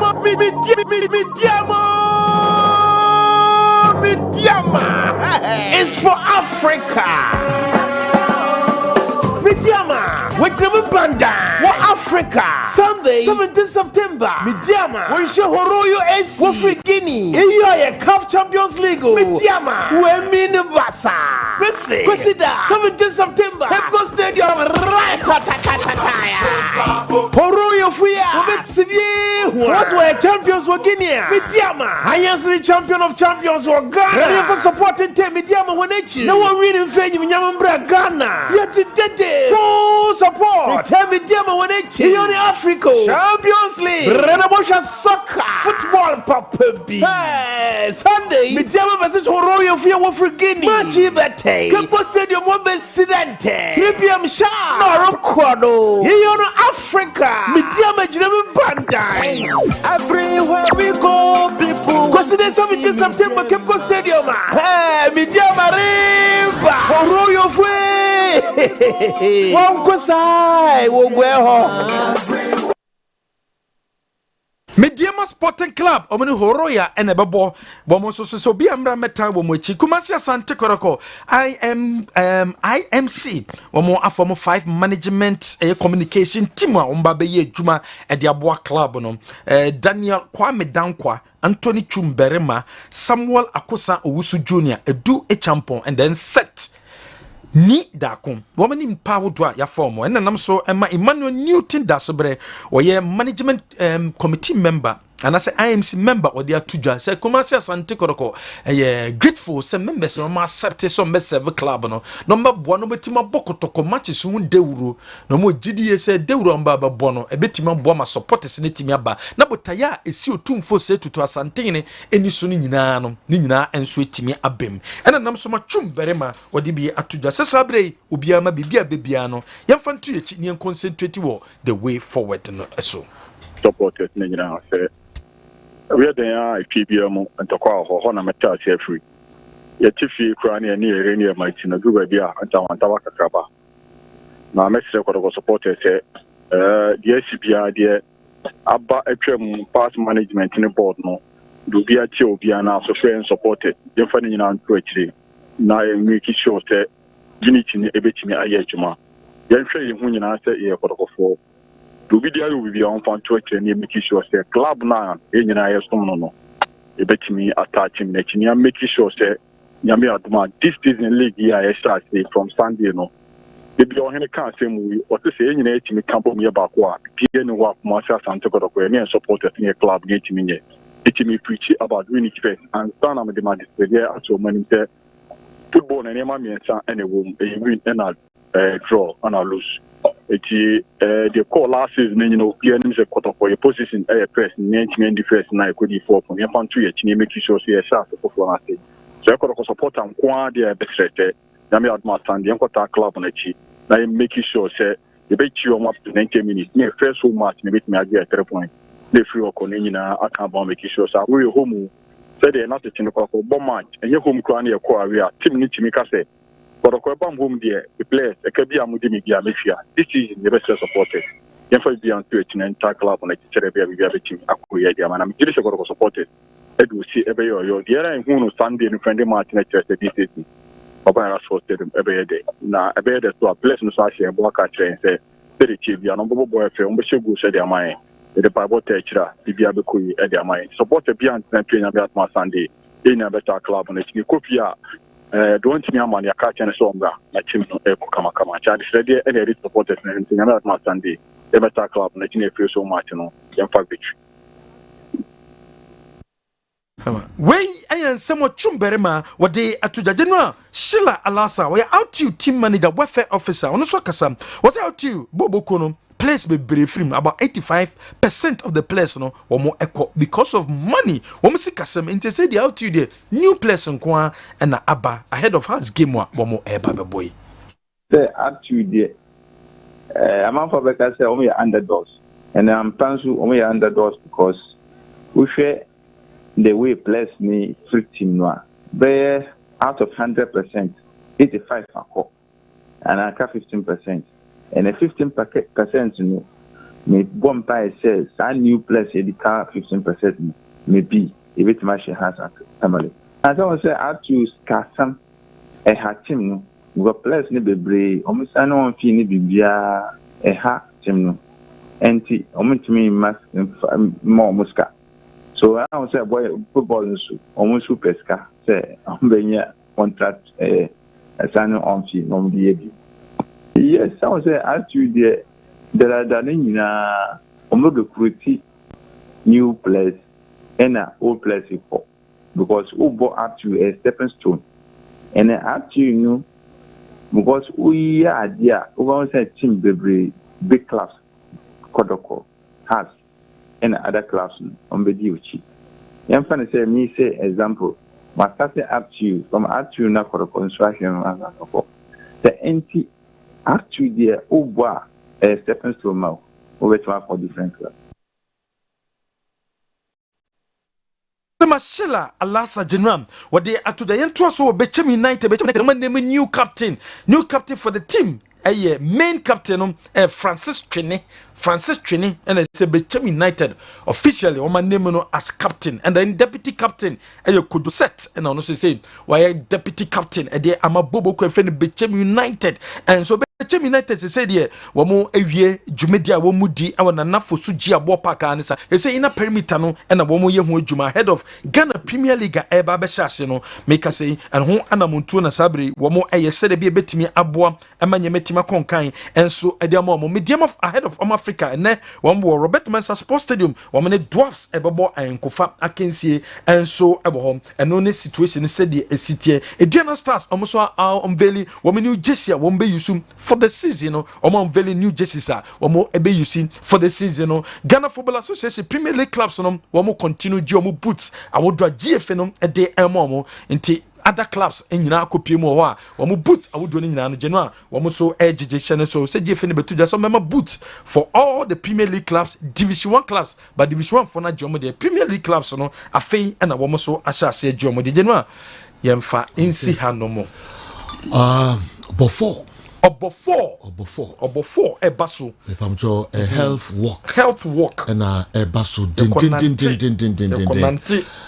Kessben yeah Kankan Boadu nasi Kessben okasa saying Sanso and Laka okasa and namfo adofo and the other fan and omunyina health walk no obofo and shechiri and friends of Kessben, friends of Joe Laka, friends of Kankan Boadu Galamsey man Shasye ewo Kumasi City Mall. Yes. Yami Aduma and then now 21st 6 p.m. 21st. Now walk no Ashase 6 a.m. sorry. 6 a.m. You know, at the form make home.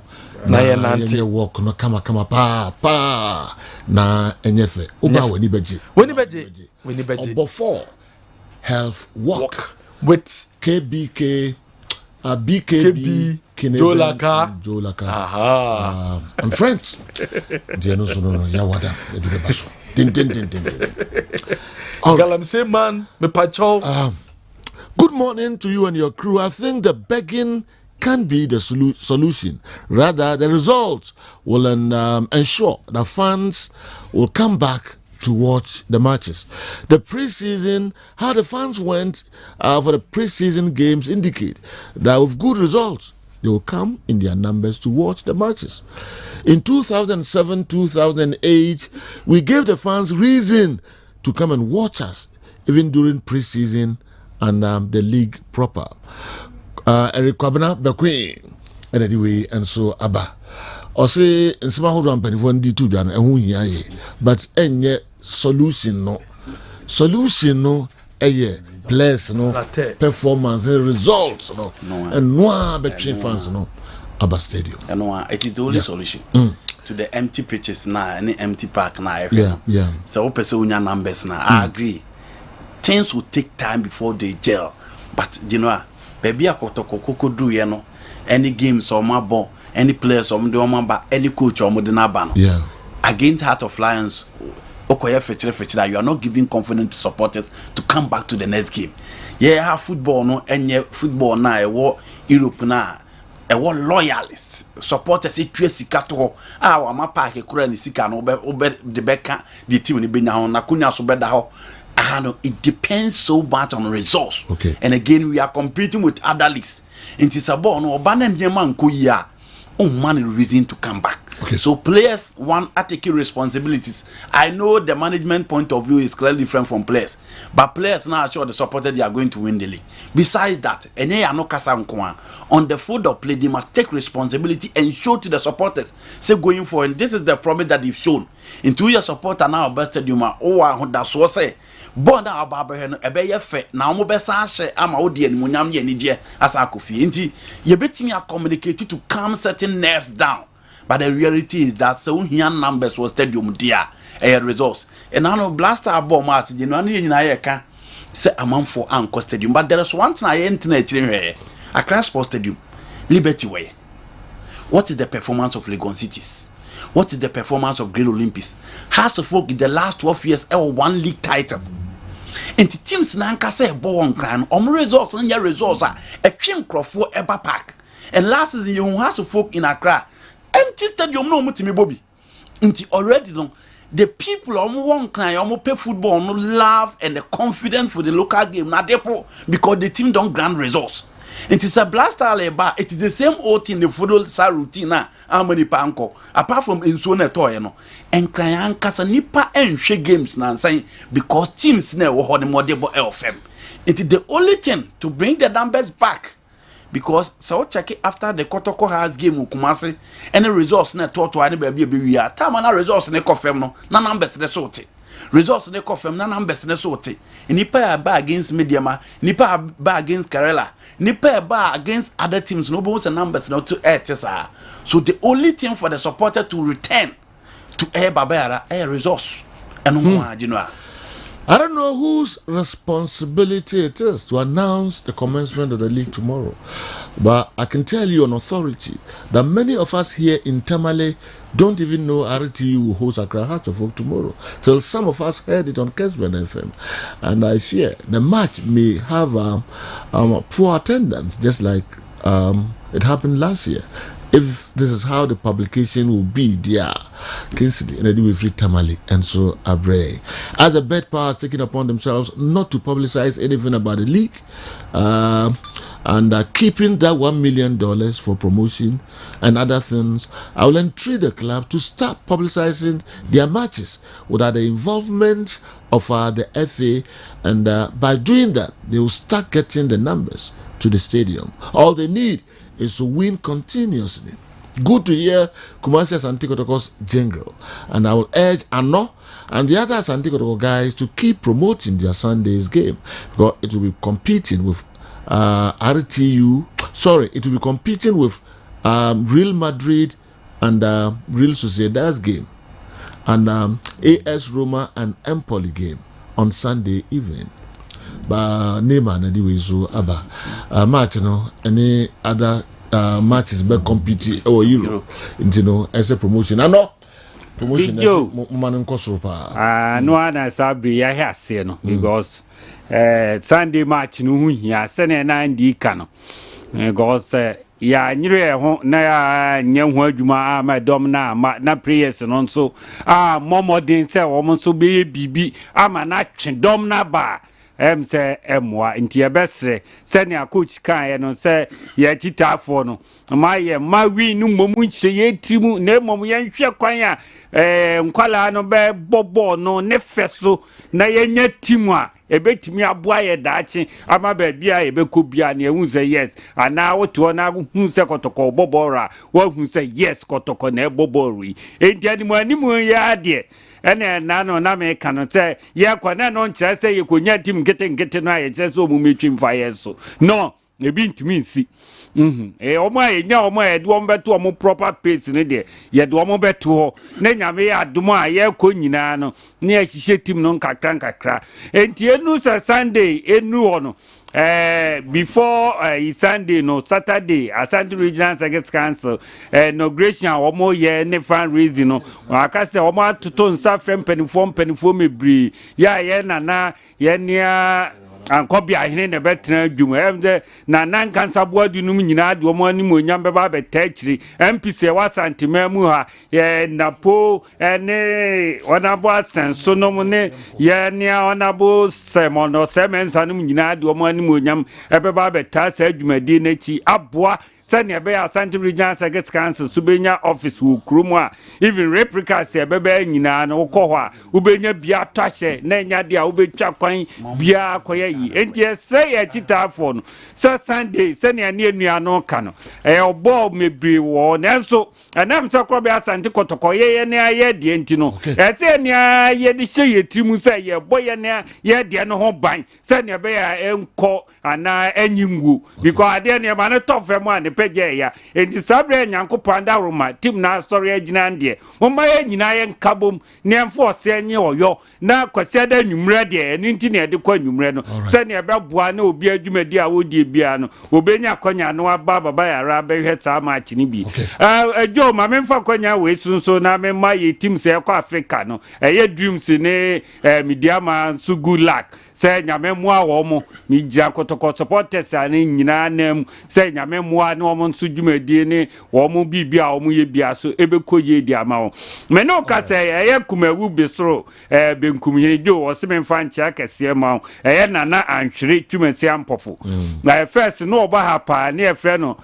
okoba ni den Mr. Jais no ba ho be how pa say what akonya so wo kumawu besro wo bie wo see the TV wo yes wa one ne nkrofo nyina twa ho achi a wo mo hwe entina na se wo no so de ne dom wo mu nyina be ba be tadwumadie na chi nam de ntia soro nko ma ziwe cosmetics misamwa ano so me chiano pa misamwa all right the way cosmetics Newton Latte marriage ta hona fe ordinary de na be wuram kakra de amayansa na yaba na local stories no yetumi ababem kakra de amamo awa Mohammed is wrong so usum ani ha fidia uyi agya wadwo e kire se fidie no awensum no yie Kobe edwe free Cape Coast regional police headquarters police regional headquarters or the abreye abwanu din di agya kwa yinyai no kwa okay asana also beno na ya correct no amount so usumani hafidia we agya wadwo all right now what bun say me who that was okay but yeah but see I have to ask you I'm copy you that's pa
About midfield action Kessben 93.3 live on Kessben television. You call Newton Latte marriage ataho na odi kakra abi rum edi amaye ansana yaba aha na fi yaba beto so de amamo. All right. Awal said usum kuntumpa fidia uyi agya wadwo. Okay, good afternoon sir Joe. Strong amido do if is South Korea and so that abre. All right, Newton. Medim so I cradwa. Hello Newton. Hello General. Ma sombo ha say na my man was a boss na me take over e wa ha wo hwe de wo screens the say ya dreams a game I because so come na ye di kakra bi I mean the preview to Omone FC Calon of Sierra Leone omo game no na dreams one team back in terms of the final third production almost a lot of goals pa. What it means here, and it's a expansive football. Usually, deep, hoping opportunity to opponent no me the ball so they had some 38 goals at the time. Our best part Premier League, a barrier, and defensively, consider just 30 and do even 34 games in your boy. So, share dreams are our attacking strength. As seen defense, but one thing I saw Shannon so I say even getting somebody on their books like John Entry, hugely experienced on the African continent, and in their debut season or CAF competitions, dreams I'm making sure say Ombeyi Milo FC and Nefrimo. Coach Karim Zito made it so emphatic, say only a lot of information about opponent FC Kalona on any Babisi Akano and Untimino and Yechibebre versus the African continent. Data and especially open videos crowd here. Now was very difficult. But that said, Coach Karim Zito, every time I okobo opponent, I will need a lot of information. The first 15 minutes should be your key traps. You don't go opening up, set all your dreams. When I share 38 goals in 34 games during the course of the season. When I Milo FC every move until I as soon as you are knocked down, about very difficult because psychologically consider first goaler. Yeah, na game no more aye dey pa. So in terms of creativity, Dreams ebeye juma. In terms of scoring, I am so certain. Said Dreams ebenya goal. A crash Sports Stadium me admo ochra but be here me at the first 15 minutes of the game. How Dreams unimo opponents na akwa first of all contain them. Contain them means close all pockets, close down the channels. Make sure you are in the game for the first half of the game. And you now consider this is a knockout game. Abema game na sensene, and especially when this squad be bra 18 years woman, 17 woman, 19 years woman. When this squad be bra mentally, we are so grueling. I bet me I condone the pressure no. But that almost whenever they go down. And that is why I make catch coach Karim Zito say the first 15-20 minutes of the game is so important. And of course, say utmi salute through the first 15-20 minutes now. How to turn up the ladder on opponent, you know. So Oshe Dreams game they have series of chances against Milo FC. Sometimes I have chances. But how to parade men in the final third? Dreams for one team pressure power. But Coach Karim Zito, don't rely on the strength of your final third. Everything at Oyebiano, definitely you are scoring tomorrow. But how to lock down, how to shut down your door, and that's so important. The 4-2-3-1, 4-3-3 will work. And especially if Omama sit deeper. But from many observation, they say these guys will really torment Dreams tomorrow in the first half.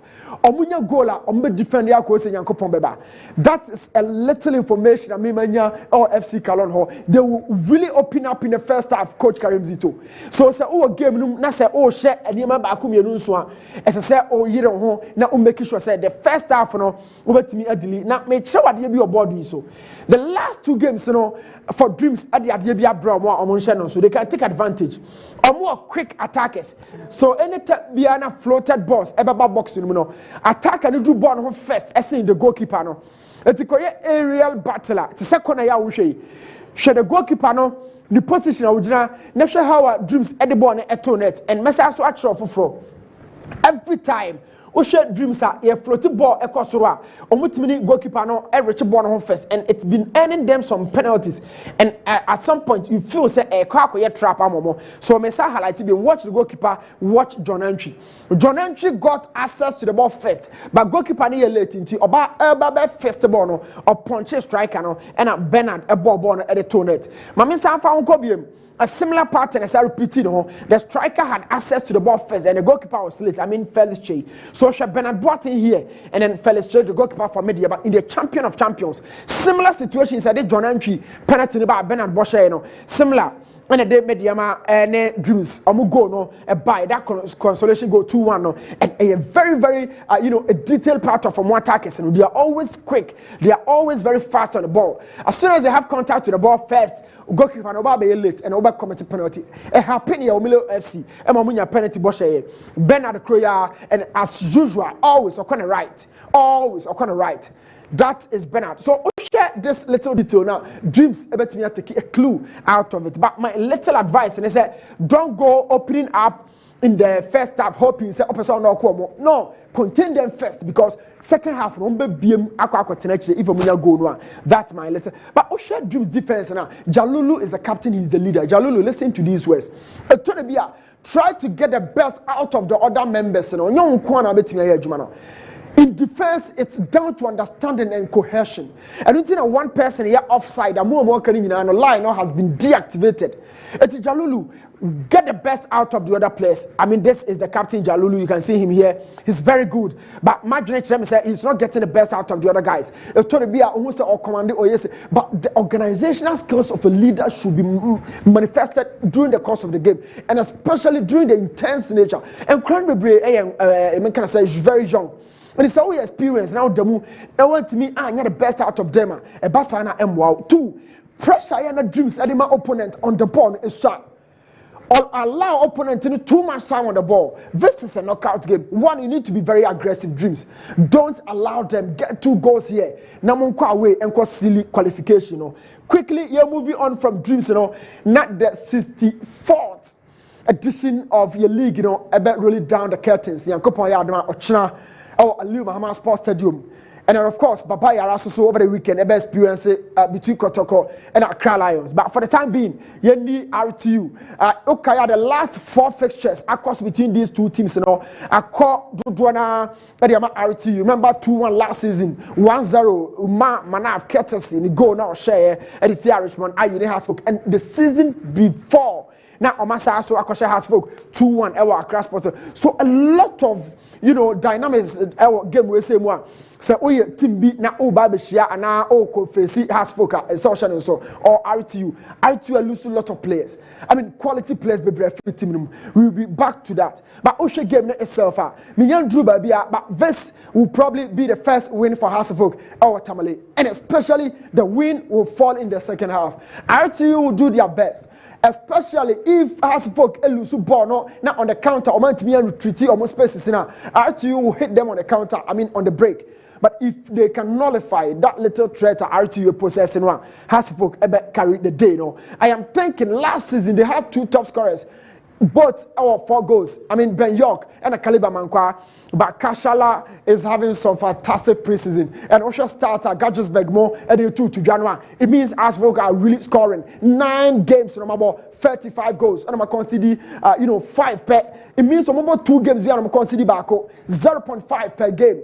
Hasfolk defense is solid, as well as the attack and also so very sharp. But no preseason. Look at that goal from RTU. And are you considering that goal tomorrow against RTU? And I say, Hasfolk, are you considering this goal?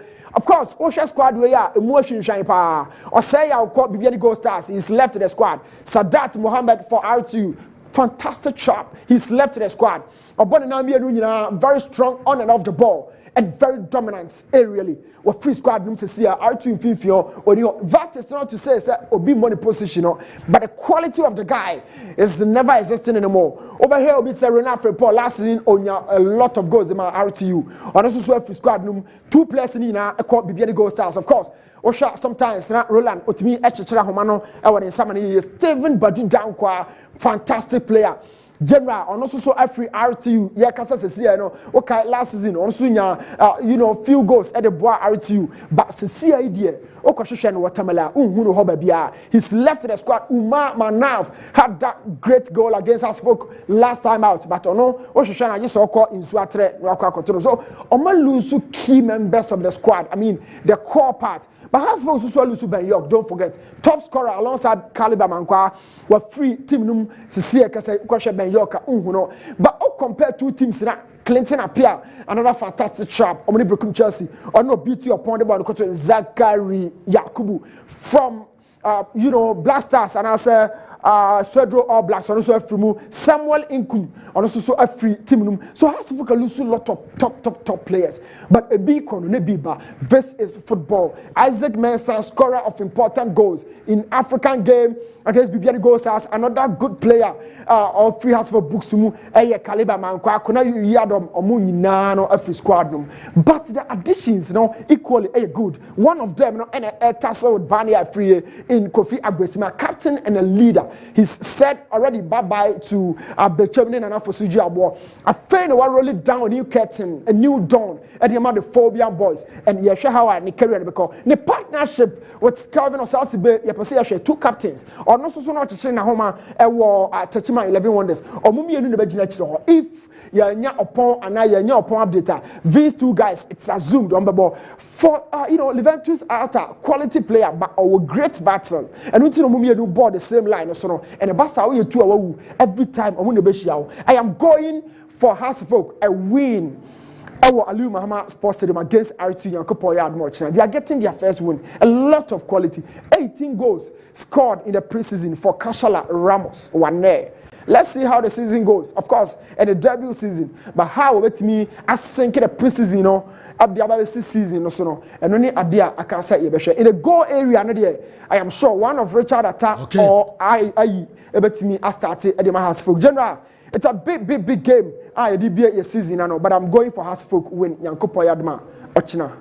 Mamina actually for my boss. Latte. Marijata, don't also the free strong room hall. Abre no. quickly mame nko Andy Kem ho na nhwe stories no mu kakra bi na menya dia ka no emamanfo ensomram na fe omo emechire omadwen Andy yenwuro mu krankra na fe callers no wrap up my the no league na start na mpechna na no credit say the promotion of the Ghana Premier League na EFM the aka no teams no and also making sure so mo be adwuma to bring their supporters back to stadium. The Ukrainian league no start it now. E be facing a lot of competition in Europe. Inti Makela be Sunday the Italian Serie A the by. Luckily for X, most of the top teams in the EPL be Saturday because there will be a Champions League competition next week. In the class now there was a finding way to make sure say omo beba supporters na say no mo no makasa mo matia say league the eba start. We send a message by say House of Folk and R2 bo nyame pechina e wa Accra Sports Stadium, but unfortunately omo kro mo tabale nya we say out you game china e de na e kache ne say promotion no e wo fem e de na clubs ne be to bring the supporters ne back in community wise. You know there's a way out. They should communicate with a information center for no more announce more consistently said there's a game ahead of these teams. Inti supporters ni nya so die na mo make sure say omo beba ba hwe omo kodoko ball games e wo bepo so supporters ni bebre free Kumasi koy hwe game no omo bebo against Future Stars supporters ni bebre ko hwe it's their turn now. The league is coming on Sunday.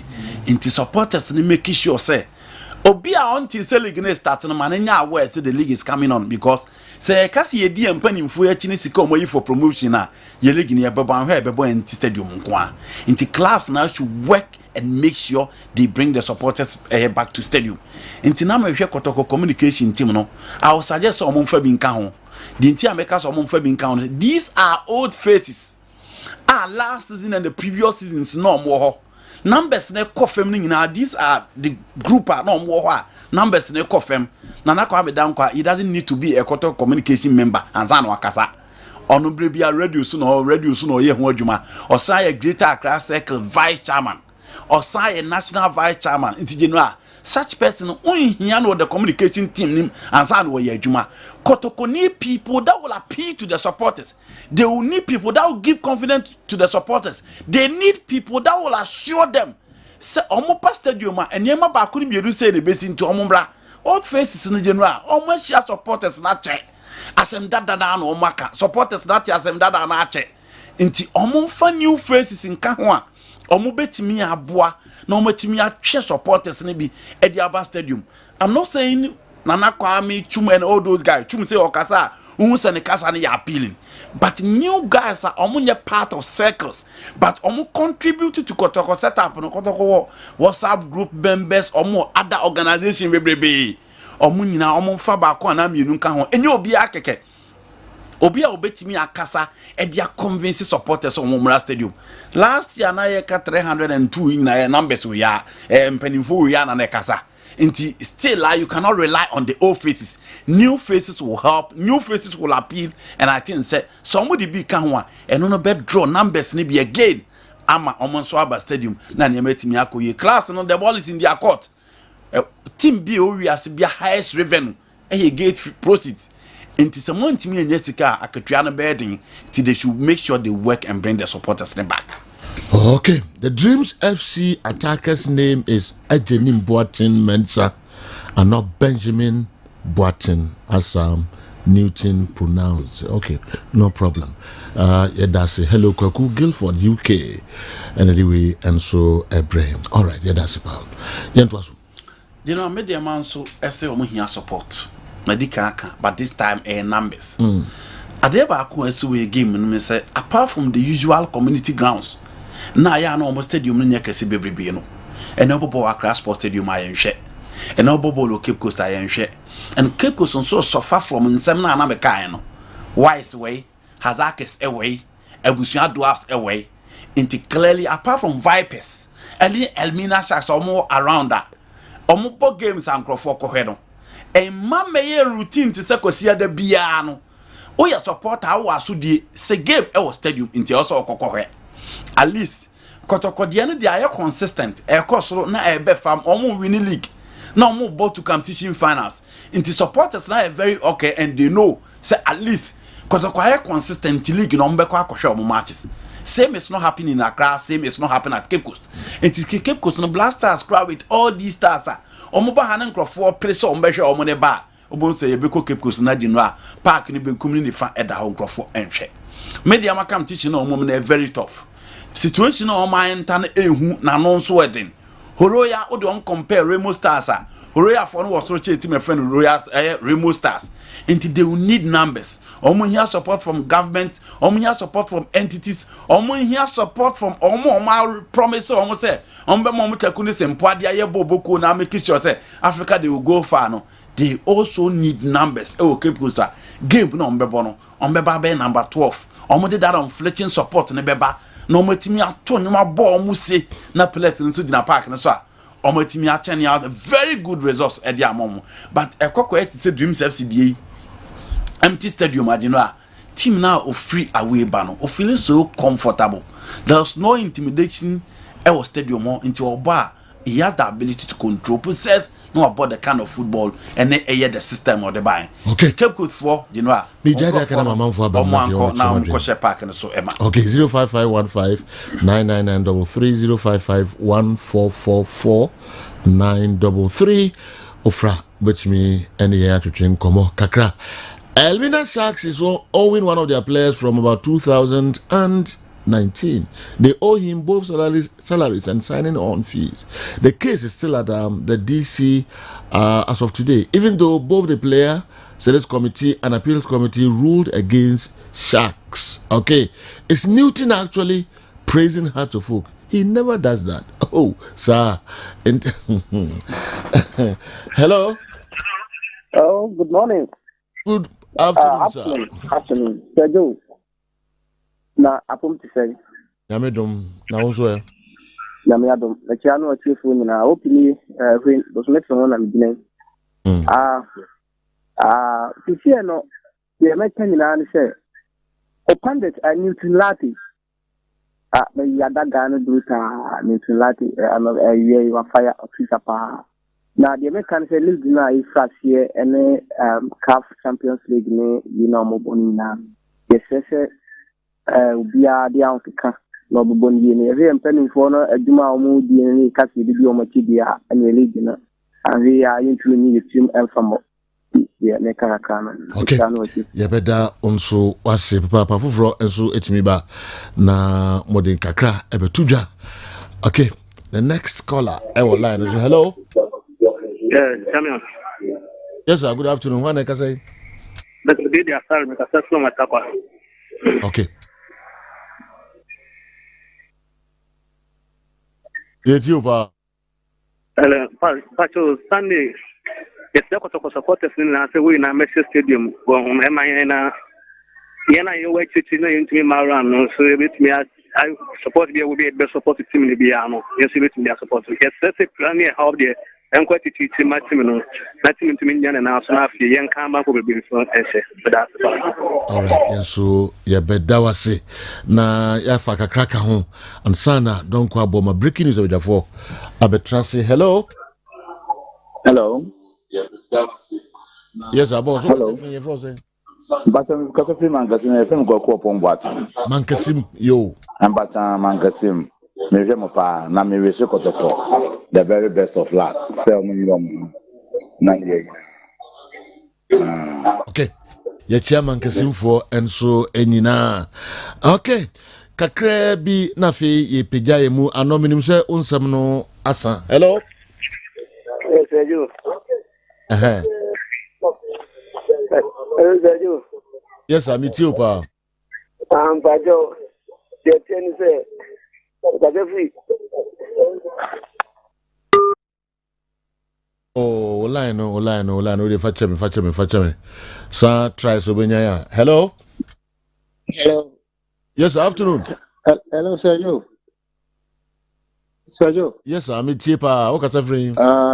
Kasafri Accra. Okay, ye too, Kapa. Pacho, Medindi David Ofe. former Asante Kotoko player. David Ofe. Yes, sir. Yes, sir. Oh, okay. Wow. Frankly, I am the passer. And then my friend, Mr. Kamu, because I've tried. I've been love with your program, with your crew, with everybody. Oh, thanks. But they attach me, and it's so good. I know that it's God that has opened this chance for me. I'm talking with the heart. Makume Bubu concerning player welfare. Sergio, Messrs. Nyakopon Kamakoma, Sasemu Mofantomo Mamakokoso, because it's very sad when it comes to player welfare in this country. But BM players, when we are inside, you to me and cannibal. But Yeshamo 1-on-1, I believe, say, and the money at the end, we talk to them. They have players, you papa. You know everything that goes inside. But where they come, Miss Ramo, Sadia, we say, to me, Gina, so for the whole year, for the whole season. A better players, because this job is a whole-time job and a part-time job. It's an office. So what you say? Also, we have to benefit from it. Oh, yeah, Ben, I'm Bokotoko. But I'm from 2010 to 2013 under Dr. Keke Sapo regime. Wow. Okay, playing mate Nibi, David. Oh, bebre. Okay, yeah, that's it. Yeah, that's it. Na, you better say ubeta free, okay? Na, yeah. So, one cry, how they are now? Oh, nyamiadum. Premier now, boy, I have a ball, Kotokoni, at the end, no, a wow of it. Oh, a boy, me football, and could be brave, and here, baby pensua. Yeah, quiet, yeah, down, you say, bedroom. And it's been part of our get in touch now. You have to drink why? Okay. We wish you all the best. Nanko Poinsha David Ofe, former Kumasi Asante Kotoko player, and anyway, and so to Edra. Nanko Po Ayaduma Miminde and Madame Cecilia Ajiman Badu. Ne tai friend no Nyantachua and teacher. Nyame Ayaduma Miminde and ye crown way da kusi mame. Miminde and ye cranichi ye crack na no ebeba so ewo Ridge Park bibiana Kumasi Asante Kotoko ye training no ho na no nyina no ebeba so ansana Nyankopon aduma Thanksgiving service no enso ebeba so ewo Mount Sinai Methodist Church patase memenda de na ata no black and I could see that as usual black and white. We know yenkone nkuja da kusi na busia na omo enkra omo mami echi. Emraso say ye the breaking news. And so about 2 p.m. DJ KA Baba Transi Mpamcho Muntia Branti Muntino enya sem ketu akra. Ye dem ase. Ano ho sa twembe na. Abijo wadaroma ye bo no. They say 4. Gate fees no 10, 20, 30, 50. Number free to 4. Into bia mama. Breaking news up next and I'm say no 9 years since your Kessben television so the extra time.